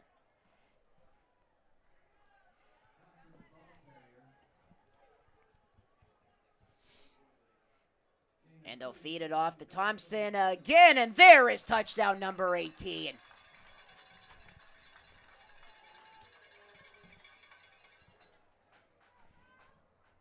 Yep, 2 yards out, Roman Thompson. Again, it's just elementary. Just go right up the gut, and you're in. And Tyler, he's going to be one of those core pieces if the Vikings want to try to run it back, seeing what they do in the postseason. But a lot of key returners, especially on offense, returning for Central, and a good snap, good hold, and that kick is on the way by DeFada, and it is good. And you have a look. All eyes are going to be on Roman Thompson to see where he decides to go at the next level. Like we talked about earlier, Pat Narduzzi just offered him. He has an offer from James Franklin and a bunch of other group of 5 offers as well. And you go down the list, you have on that line Joe Sakic, the junior guard. He has offers from everywhere too. He also has an offer from Pat Narduzzi along with NC State, Florida Atlantic, and Liberty, to name a few. And then you got James Halter, the 4-star, on that line for the Vikings. So a lot of eyes are going to really be on this offense next year as they try to produce again. James Halter, he has a lot of offers as well. Rutgers, Pitt, Michigan State, NC State, Boston College, to name a few. Kurt Signetti, Rich Rodriguez offered him. James Franklin offered him. And a lot of eyes are also going to be on. We cannot forget about Jimmy Kales, who has an offer from pretty much everywhere. If you log on to PittsburghCCFB.com, then you can have a look at all of the Vikings players who have offers to play football at the next level, at the college level. And Jimmy Kales, the 4-star recruit, according to 24/7, the 10th ranked player in the nation, or in the state, I should say, in the junior class, 196 in the nation. So, naming all those players, Tyler, in the scene where everybody will go with a lot of key returners returning for the Vikings next year. I mean, they don't rebuild, they reload. They always do. Every year they become stronger and stronger and stronger and stronger, and I can't see this grip on 6A loosening anytime soon. The big dogs, obviously, you got Central, North Allegheny, and Their development is one of their biggest keys as well. as the Vikings will punch their ticket, they'll head to the playoffs for the 3rd year in a row. And they also still eye that #1 seed, looking to be the front runners here. North Allegheny's 3-1, but of course they already have that tiebreaker. And that will be out of the back of the end zone. And for this Norwin team, Tyler, they're going to fall to 2-2 tonight. And Cannon McMillan, Hempfield, and Mount Lebanon still in that mix as well. And the Knights, they still have to take on Cannon McMillan and Mount Lebanon. So if you're the Knights, you really just have to forget about this one. You also have to learn from it, obviously. And you have to look forward because, like we talked about, this Knights team and trying to make the playoffs for the first time in 8 years. And you have 2 teams that are also trying to keep their playoff hopes alive with Cannon Mac and Mount Lebo. Just win, get that 3rd seed, and go into Wexford to do what you can. That's all you can ask for. Very close towards beating the Tigers. Tavares looking to roll. Regas gets to him again. The sack at the 10. Have yourself a night, Manny Regas. Yeah, Tavares was looking up, and he saw that train wearing 20 in navy and gold, and just knew a sack was coming. Loss of 9. And Tavares, and there's a whistle as they try to hand it off to Rotroff. It's going to go against Central.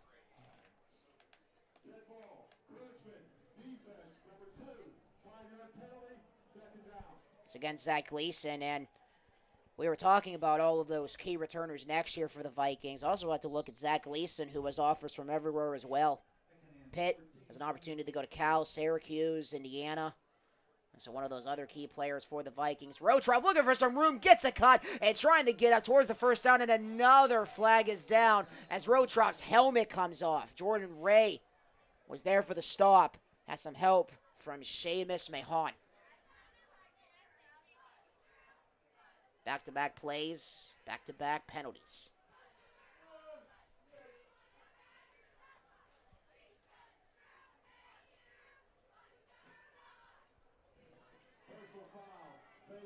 And face mask on Central.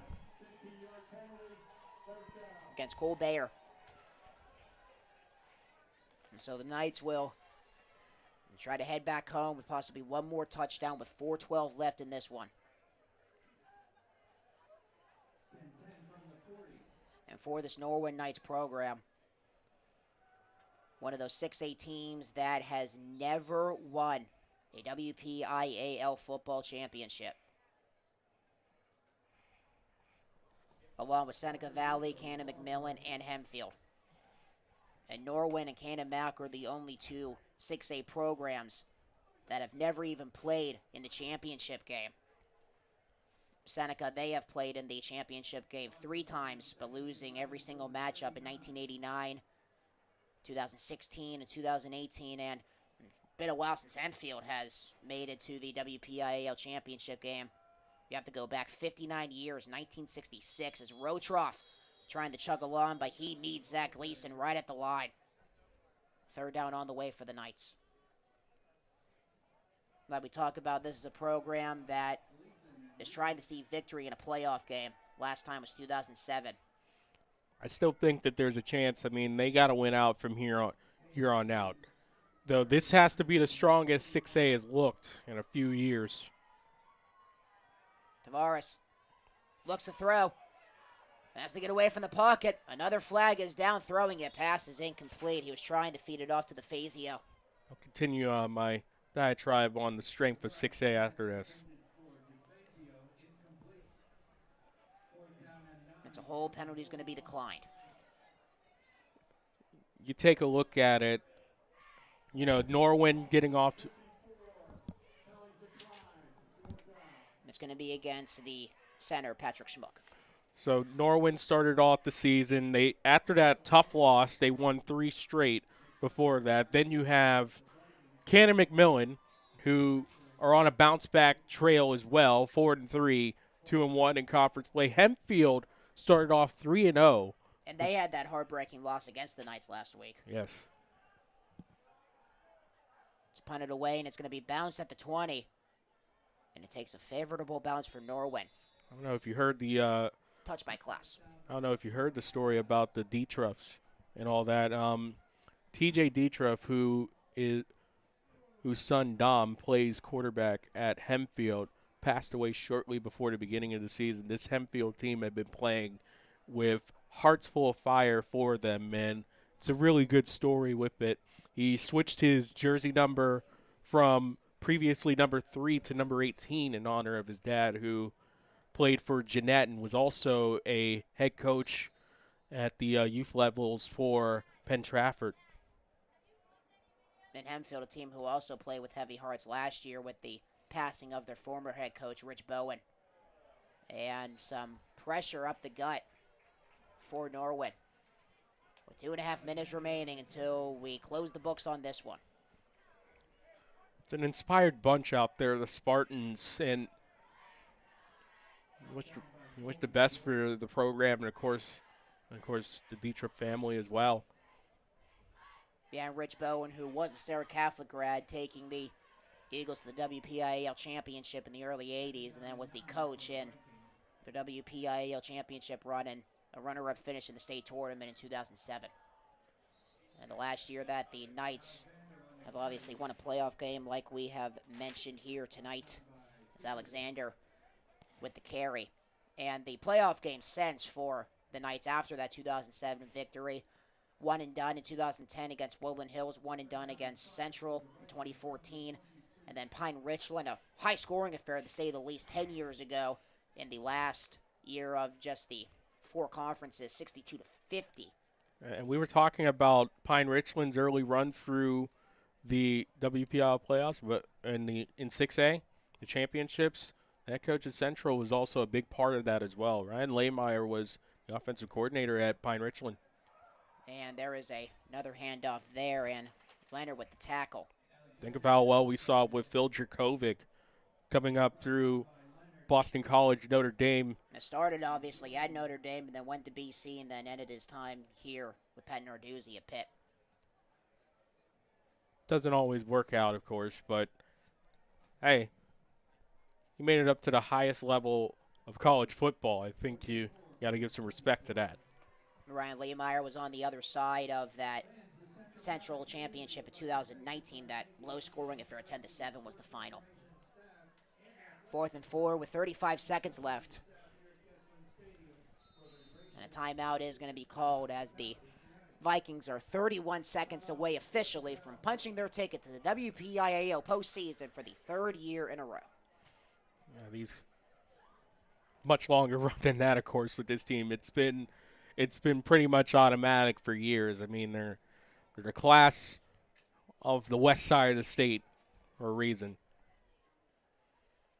And of course, remember those early runs in 6A, they also had Altoona in the WPIL. At one point, Erie McDowell was in the WPIL. I mean, there's a lot of talk about, you know, the 6A class being more skewed toward the east side, and there's been thoughts of trying to how to get it back into a competitive 6A balance with that. But of course, it's travel and everything. Erie's 2 hours down from here, and the other way as well.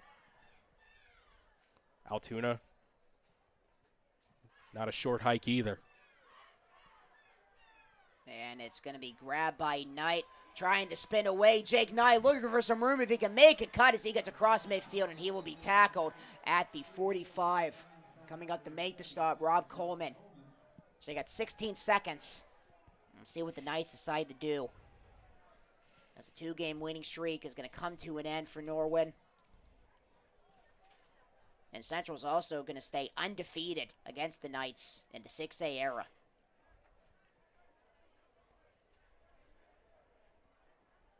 So it'll be another year that Norwin, barring a playoff meeting between either NA or Central, it seems like it's been in the cards. We'll find out where when the regular season ends on October 24th. Yeah, these two teams could very well see each other again when we move along to the postseason, but just not the night for Norwin.